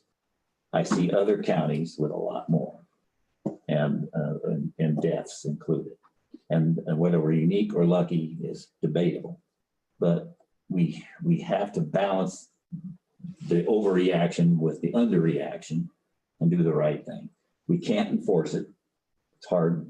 I mean, we can't, but we sure can do a lot of working with people. And where I was with the example with people talking to each other, there's a group out there taking pictures and with to what end? Showing people that aren't wearing their mask. Well, let's get them together and say, well, what good is that going to do? What matters is you making sure they understand why you are so afraid of being exposed, because I have a person in my family that's sick, or I don't want to get sick, and I don't want to. So I want to be in a position where both sides want to help each other. How do we do that? And I like some of the proposals is the PR thing and all that right now, and then watching as we go. If all of a sudden part of the Rockies is full and the other hospitals are full, and then we have no place to take our people, then we got a problem. It's already happened. We should be moved to red by the state just on that No. metrics alone. Not until they, right now, all their metrics are based on is they're stopping elective surgeries. We don't know how big is the vacancy rate if they stopped and moved everybody out like they did initially when we got the sickness. So where are we? I think we're at a point where is there another recommendation we're going to get? Well, I had another point that I wanted to bring Okay, up when I asked you to clarify where you were coming from. I had this conversation with Dr. Brown last evening when he asked me as a BOH member what I expected in his report. Did I want to hear about neighboring counties? And we've talked about it today. So here's my take, and somebody correct me if I'm out in the weeds, because I'm not a statistician and I'm not a mathematician.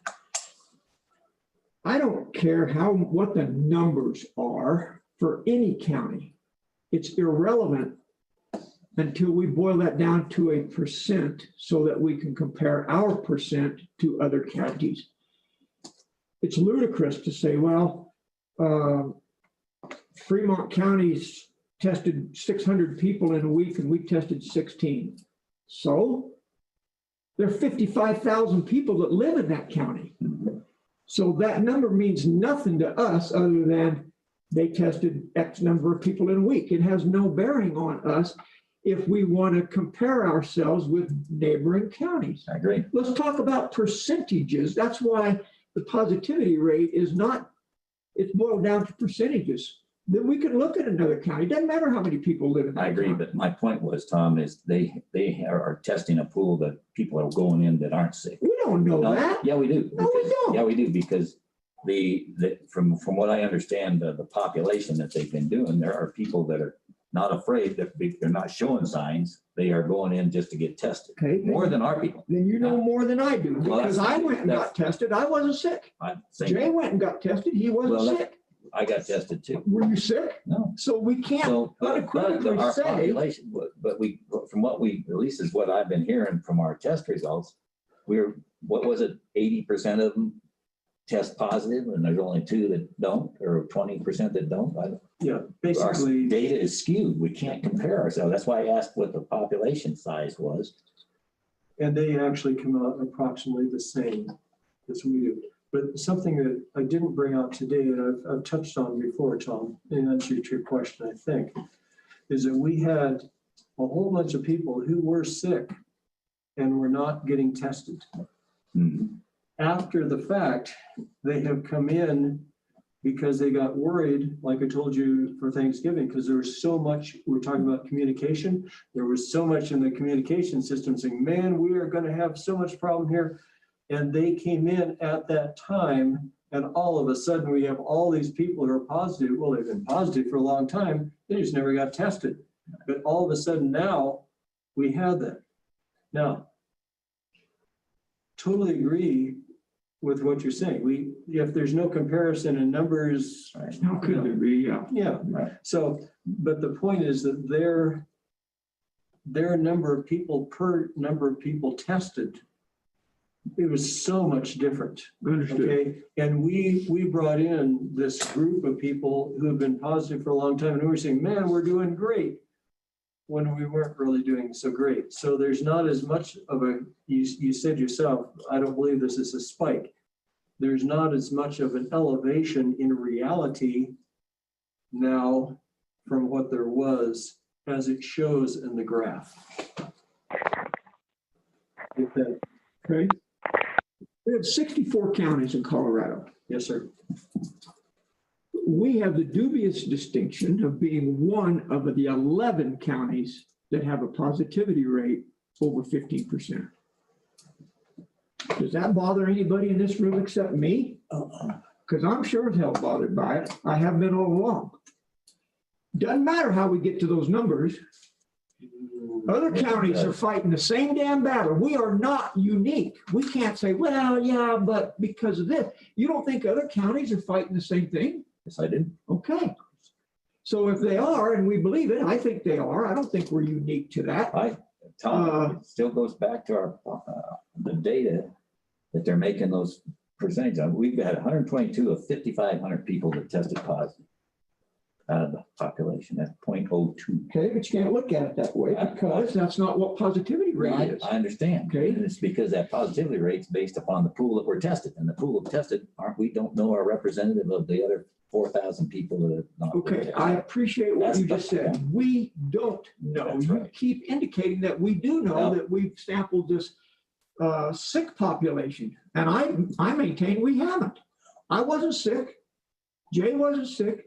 Everybody in this courthouse except 3 people weren't sick when they got tested. That's just what Dr. Brown said. Yeah. So they don't test it until they, find I'm out much saying sick, later. it's the people that are positive. Now, if that's true, then you're going to tell me that everybody that comes in from anywhere in the county is going to have the same positive rate, not whether they're sick showing symptoms. They could be asymptomatic, which is the case. Still can't get So it. we don't really know, is my point.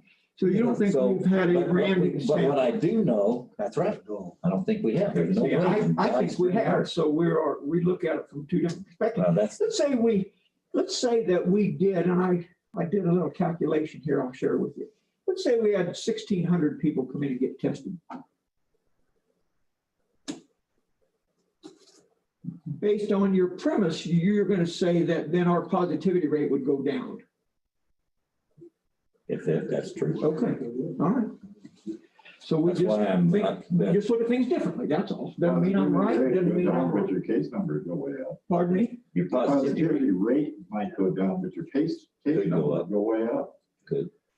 But the positivity I have rate may go I have up. a piece of data that has percentages, and I'm not sure that this is gonna get at any kind of gut feeling or whatever, but Custer County there's 11 counties in the state that have actually less cases per county than we do.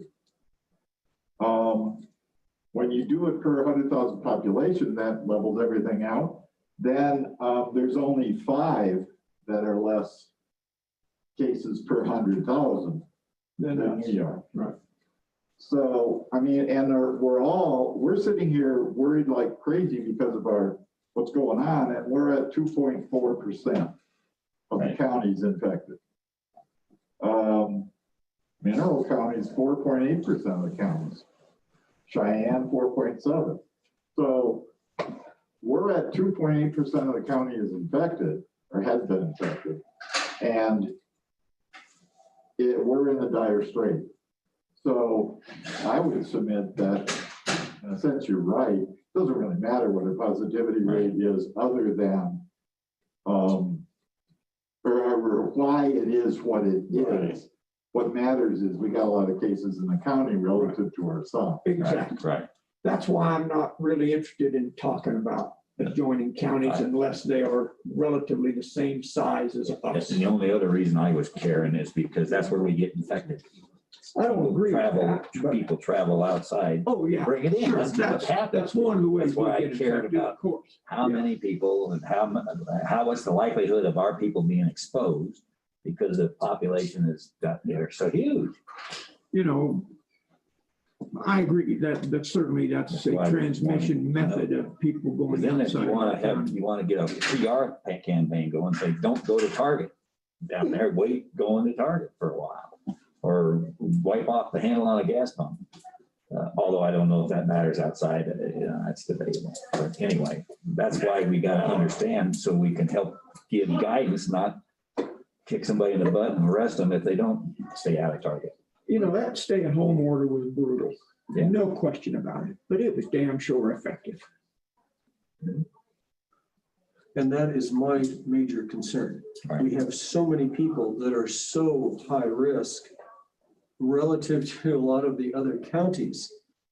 That's why I'm really concerned. Are we getting any, that's a good point. Are we getting, what are the people being tested positive? Are they in the high-risk population? How many? Is it a big Some percent of or them, small? but we have 2-year-olds and we have I know, but the 93-year-olds. people that are more likely to die are the ones that are more susceptible. Are they Yes, staying out of the population or? No, they're a being higher tested. percent of them getting, you know, it's positive. probably 60-40 right now.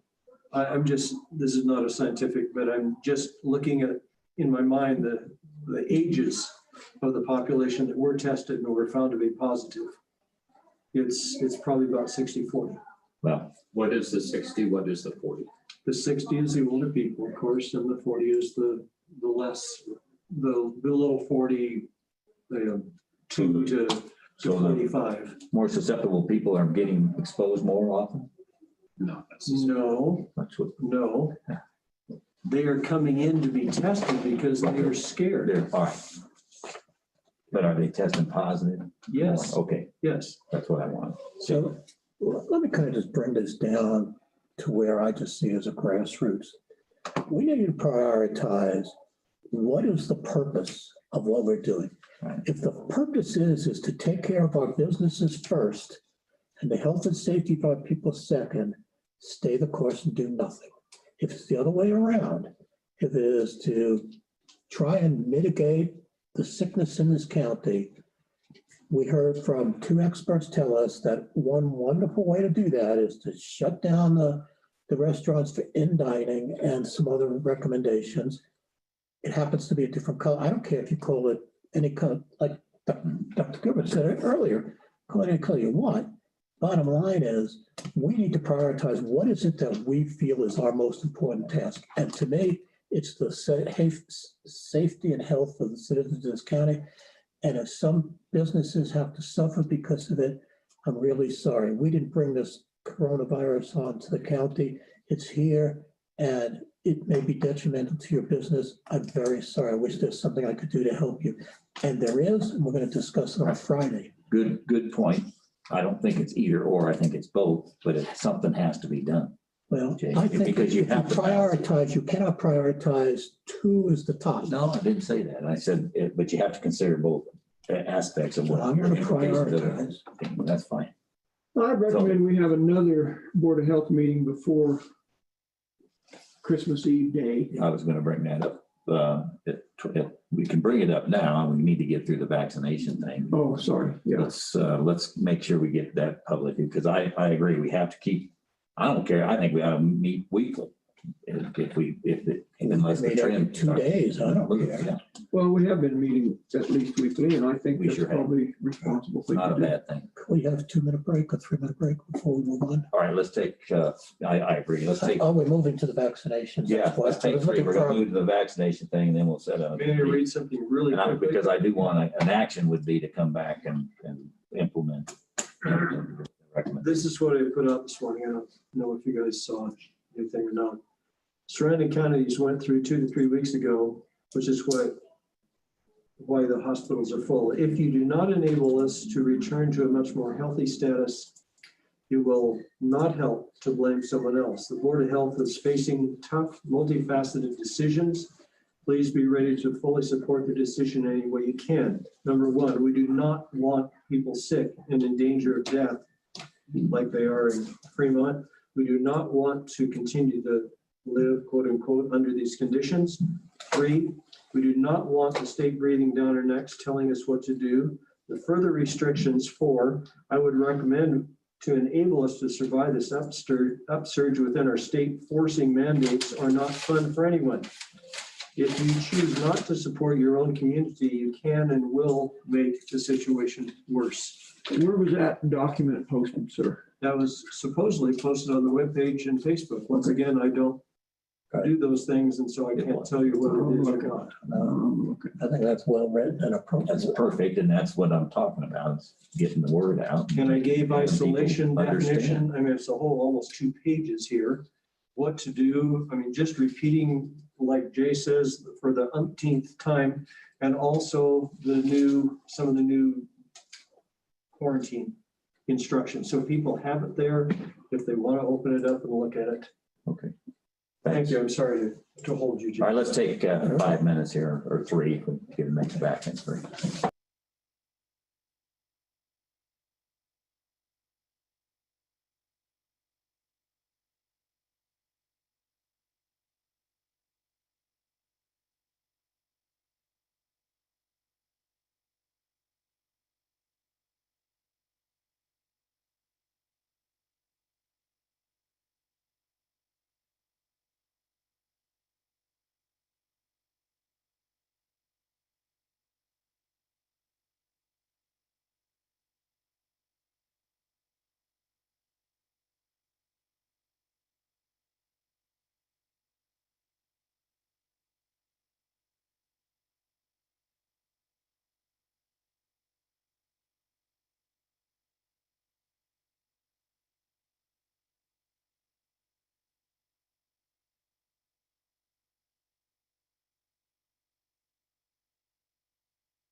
then how could our numbers be?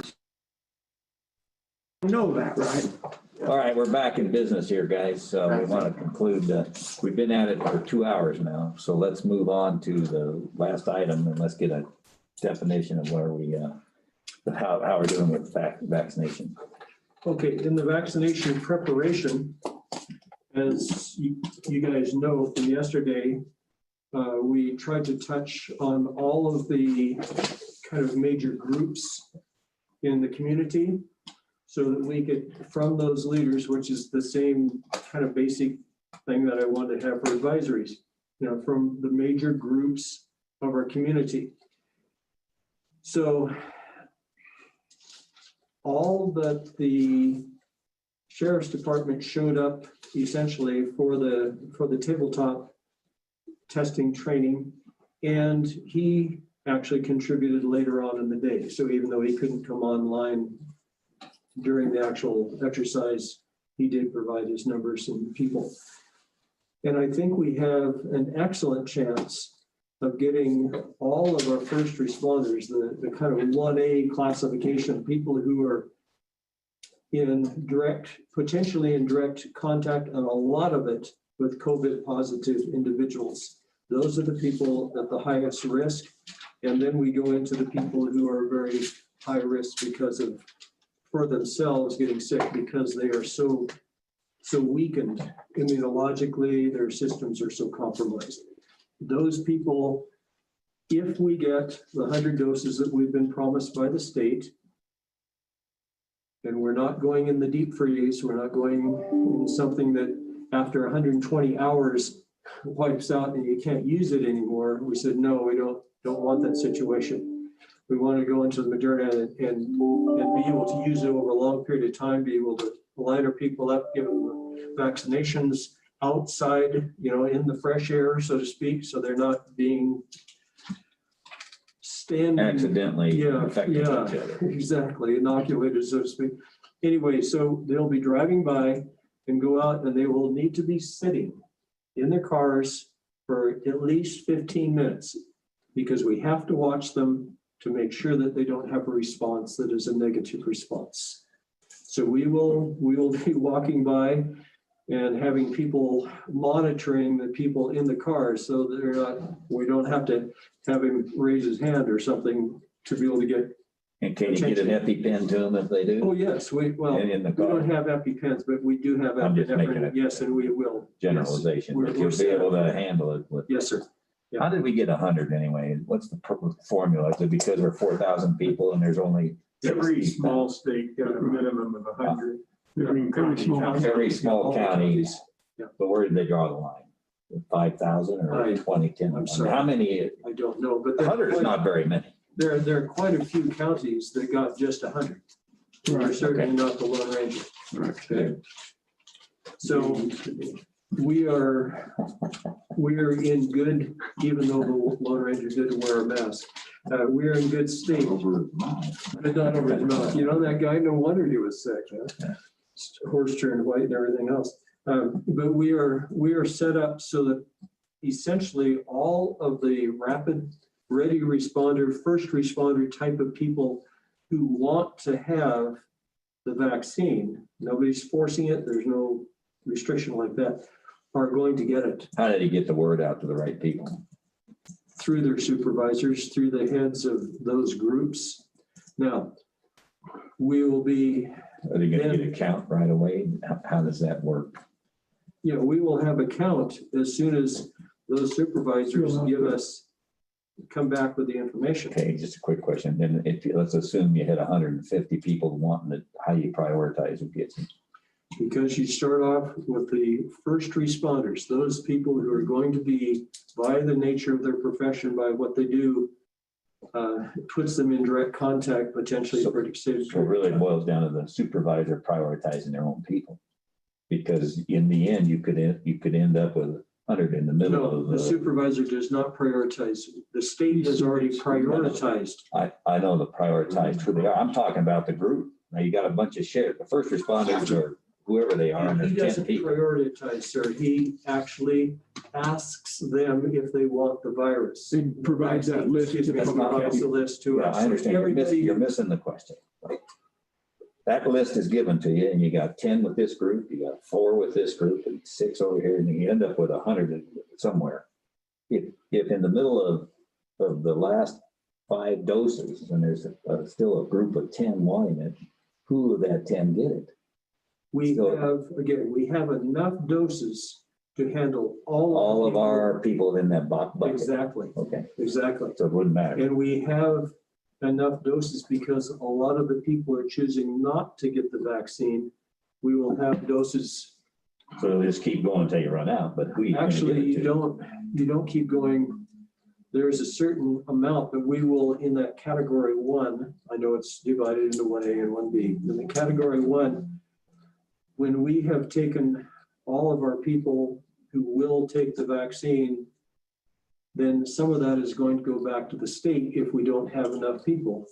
But we will get the second of the 2 vaccine doses per person. So everyone that we use, We'll get the second. we get the second one assigned to us automatically.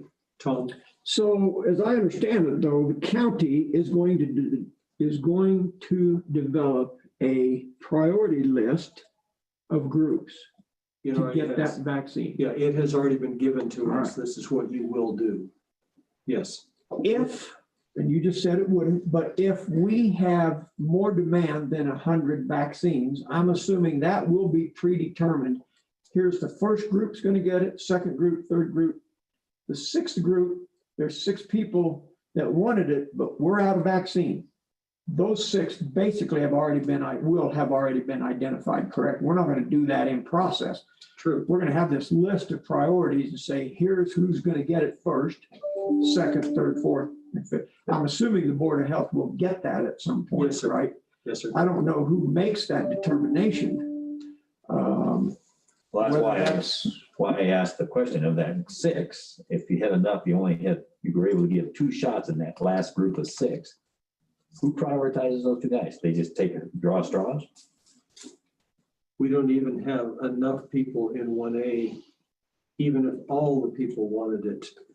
We have enough vaccine doses to Okay. take care of it. However, the question will still be valid when we get to 1B, phase 2, Eventually you phase run 3, out. right? Yeah. Now, mean- in phase 2, now we're talking very different ballgames.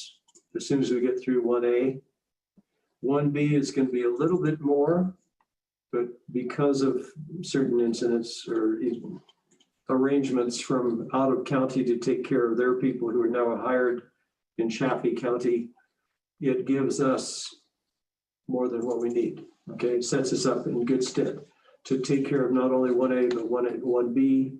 So the providers, for instance, who generally give people care, but they're not in direct contact all the time, like in an emergency room or something like this, they will be taken care of. It's when we get into the group 2, when we start to get more general, then I certainly hope that the state comes down with a whole bunch more doses than 100, because we're going to have a whole bunch Right. more than The 100. number is not really important. It's the number relative to how many people are going to be Of course. wanting Yes, the sir. vaccine. So Yes, sir. I just throw that out. So Yes, sir. I go back to this list of the agencies.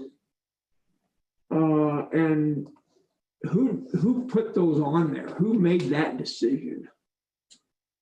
The state, federal government listening to CDC and the state,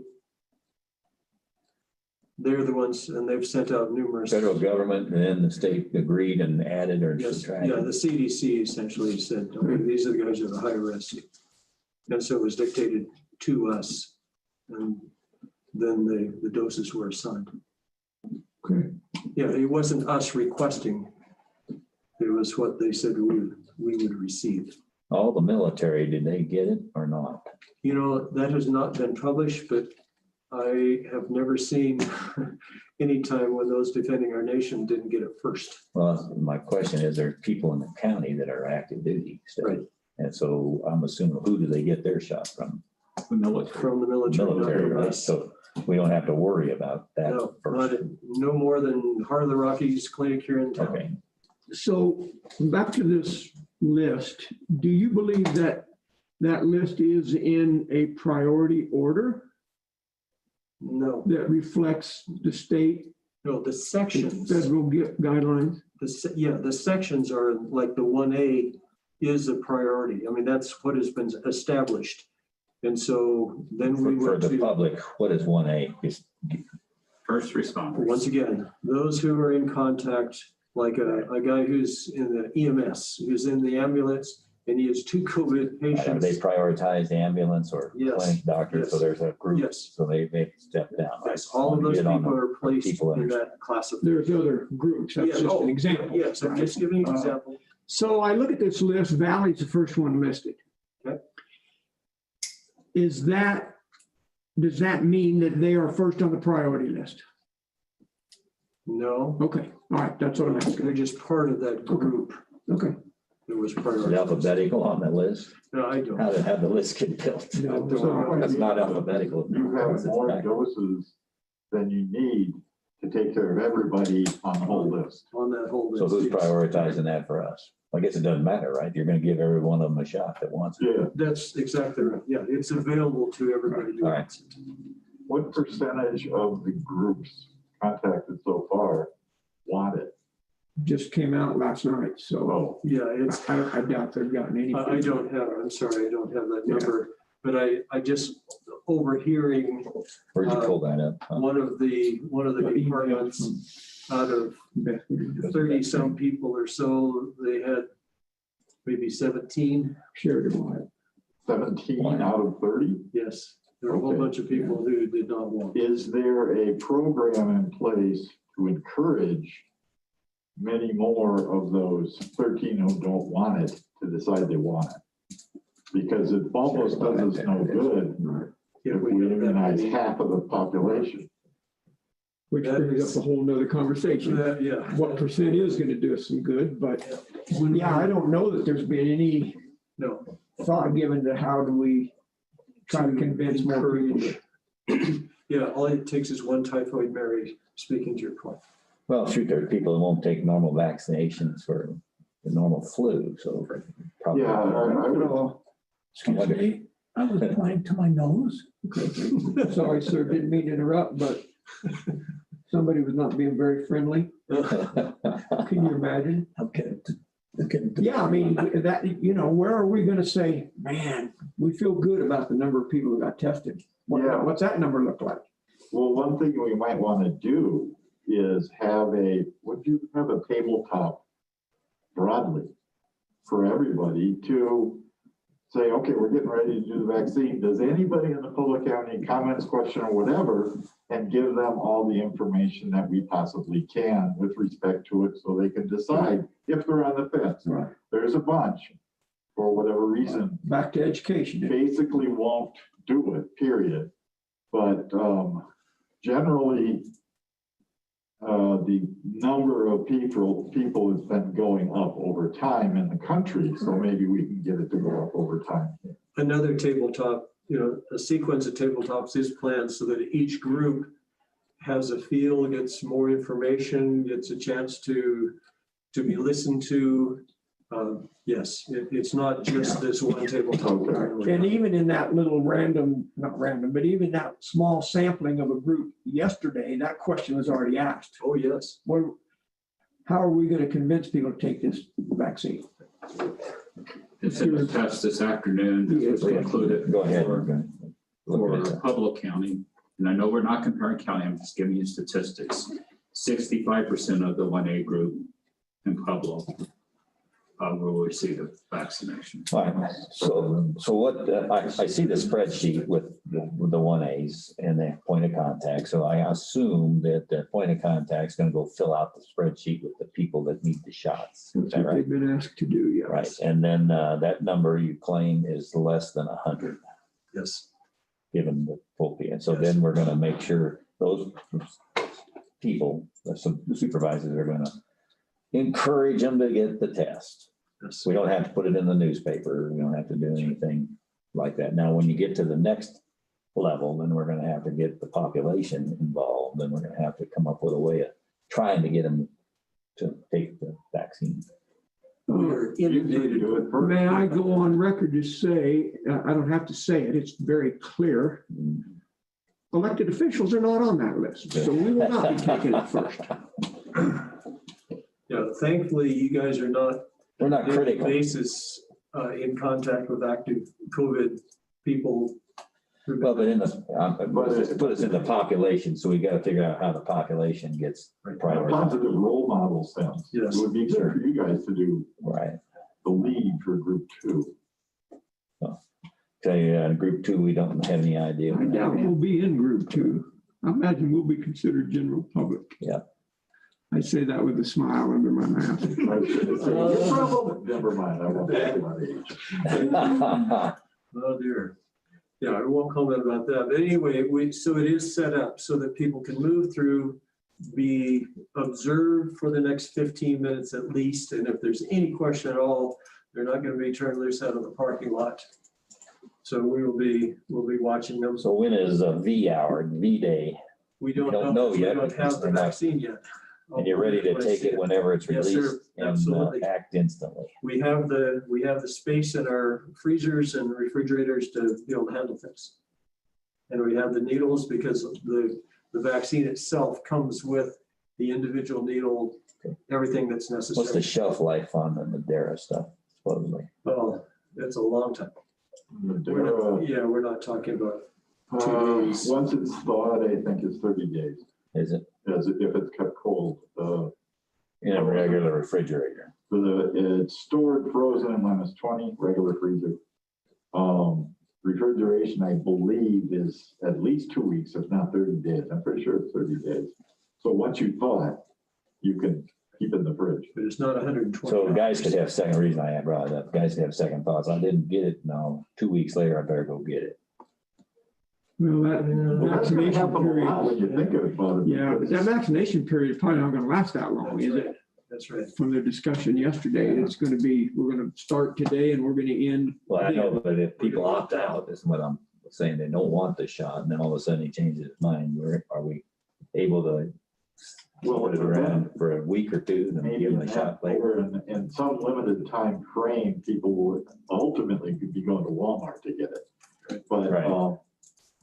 with respect to our supplies here, I don't think they'll be big enough to do that kind of flexibility until we get major amounts, which won't be. Well, unless, like you said, we're not gonna use all 100 of it if you kept 2 or 3 shots left. Yeah, we can't just keep shots back. It will return to the state Okay, because there are lots of counties who are Instantly. not getting nearly enough to be able to meet their okay, demands. got it. Okay, specific questions, gentlemen. I just want to note, we identified some security concerns at the public health office that we're addressing in our incident plan.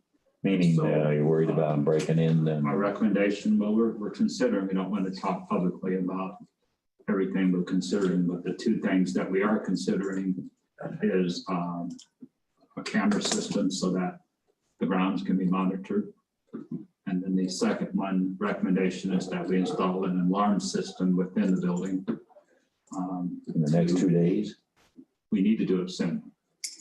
And so we already have the cameras ordered and they're probably already here. But we need to. Talking about public health. The public health building. I absolutely has an alarm system. I mean, you have drugs, hypodermic needles and other things in there. Yeah, we don't have any drugs. In fact, we said no narcotics on the Yeah, I front know, I've door, seen but that. still, yes, we People may have to not, do it. may say, oh, yeah, they do. They're just telling us they don't, Right. create all kinds of mayhem. Yes, sir. And then we need to talk to our landlord to do some improvements on some of our entry and exit Absolutely. doors. Yeah. Secure. Okay, are we I think got it that's covered?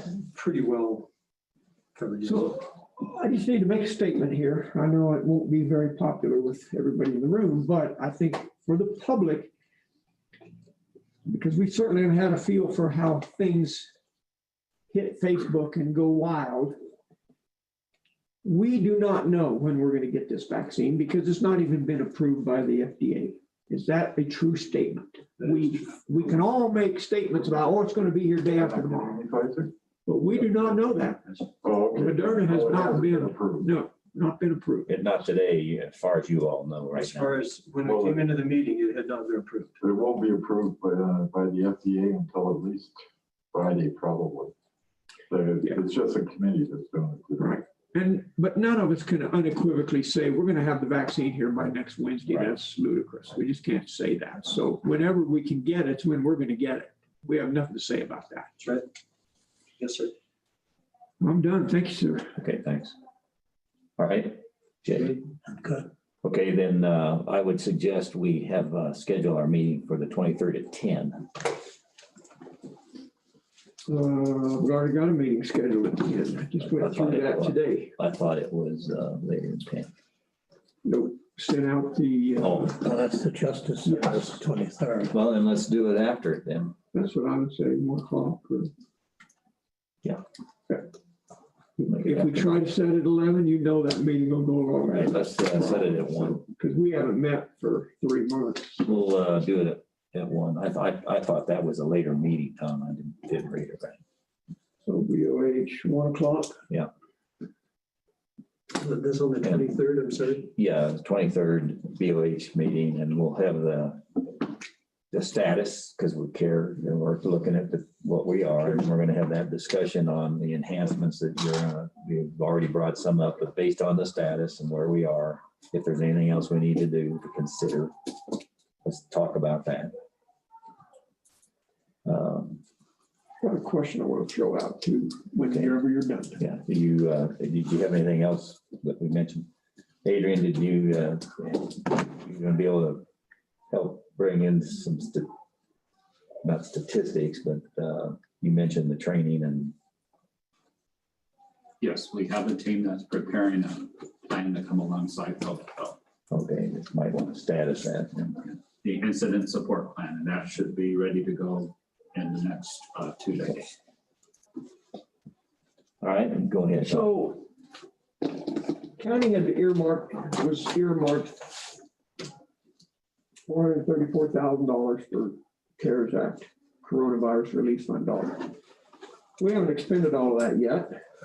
The deadline for those applications have come and gone. We set those deadlines. We had no idea about the whole vaccination program when we did all that. Right, I wonder if, as commissioners, Board of Health, or whoever, we suggest to that committee that they maybe consider spending some of that money on this vaccination thing. On what, I'm sorry. the On the vaccination meaning portion of COVID. the security piece or something like that. Yeah, it could be Tom, security don't you get piece. I had the question yesterday. I posed it to that group and never got an answer because it was late at the meeting, but how long do we anticipate that we're going to get these vaccines at no cost? Is that in that phase 3, or are they going to say, well, you know what, now we're going to have to start charging you $25 an ampule or whatever? But I heard. had this conversation occurred 3 weeks ago, I'd say, get the money spent, let's get those things here, let's turn it in, let's get it reimbursed by Coronavirus Relief Fund. That's my point. Yeah. If we can still do that, I think maybe we present that to that committee and say, hey, what do you think? But we have the money. I think we can. In the CARES Act, excuse me if I may, CARES Act, don't we have to submit a bill that we have paid? Like Yes, the Yeah, that's- county would have to have already. We'll have to expended buy money, the cameras, for example, if that's what. which we did, right? Butch, what did we do? We should have submitted We those. bought cameras. But what else is there? Well, you said there's other costs. What are they? Well, there's things that we need. I mean, if we're gonna do vaccinations, it'd be nice to have a portable pop-up tent so that outside the area that cars can drive through. It'd be nice to have a Alarms comfortable on the spot for doors, you people, said. signs on the doors. So I mean, Alarms. I could have you a list. we need a list and we need to be able But I to. think you're spot on. We can use CARES Act money to reimburse the county for these expenditures. So- because they were not. Well, Process wise. I'm talking about Coronavirus Relief Fund dollars, which are Okay. different than CARES Act Okay, dollars. so that would work too. But either one of those, I think we're gonna have money left, we have a plan to deal with that money. It's not that we don't already have a plan, but maybe we could ask him to reconsider. So we need a list of things that we're gonna consider, so we can consider it. And we're gonna have to consider it via email. Well, yeah, I would ask the committee, hey, can we at least Right. bring you Right.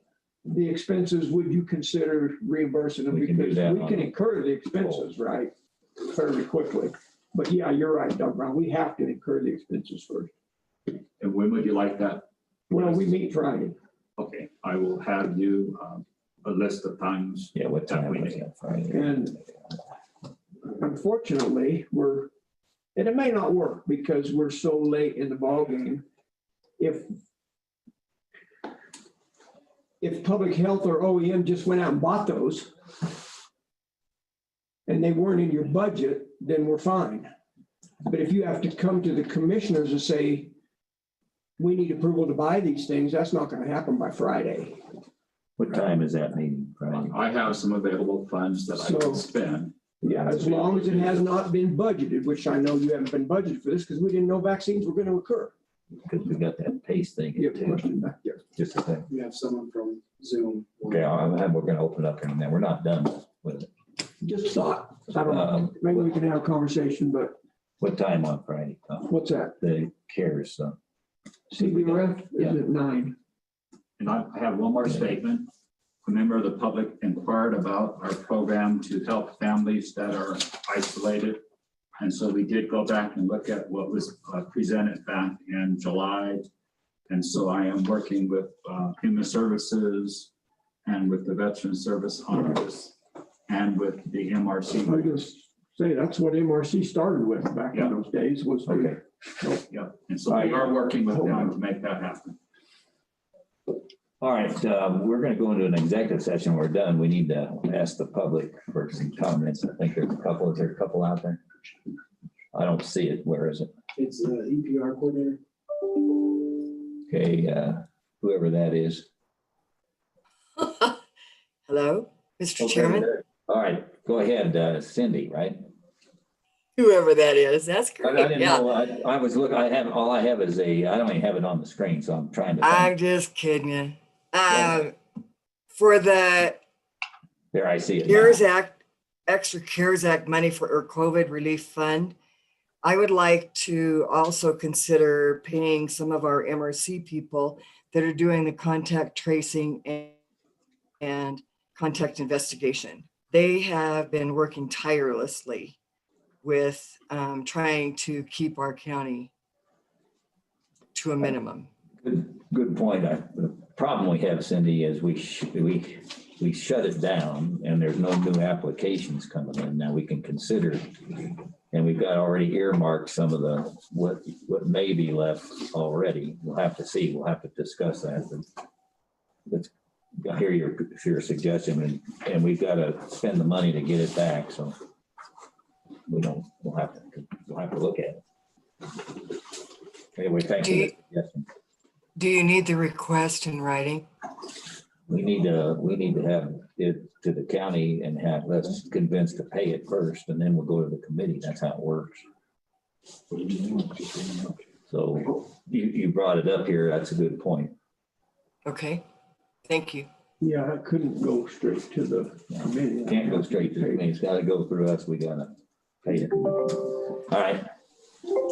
Any other questions? I move we. Peggy Collins has something. Go ahead.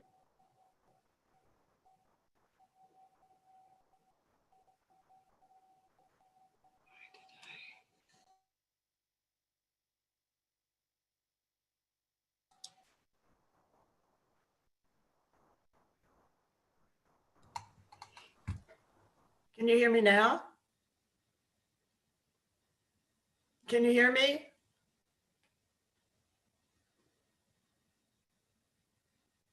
Hello? Jordan. Hello? We can hear you, Peggy. Oh, good. First of all, I'm delighted to see that Jay is there and not out sick. That's wonderful, wonderful. Thank you very much for that. I appreciate it, Peggy. Second of all, Steve and I were in the Springs and we listened to the meeting up until the time we got into, the canyon and couldn't hear it anymore. So I'm not sure how it ended up, the discussion about moving ahead. But I just want to say, I do not envy you guys one single bit. This is like Solomon and splitting the baby. There's no answer to it. But I heard your comments about the 30% that Adrian estimated and that there's a vocal group of non-maskers. And there is. I think a lot of them have taken it more seriously and are starting to mask up when they go into businesses, when they go into a restaurant. Not everyone, and you'll never get everybody to do it. My concern is the families and trying to tell a family that they can't get together for Christmas because they're different households. And if that's where our biggest problem is, I think that's where you really have to focus. That's all. Okay, can you hear us, Peggy? I can.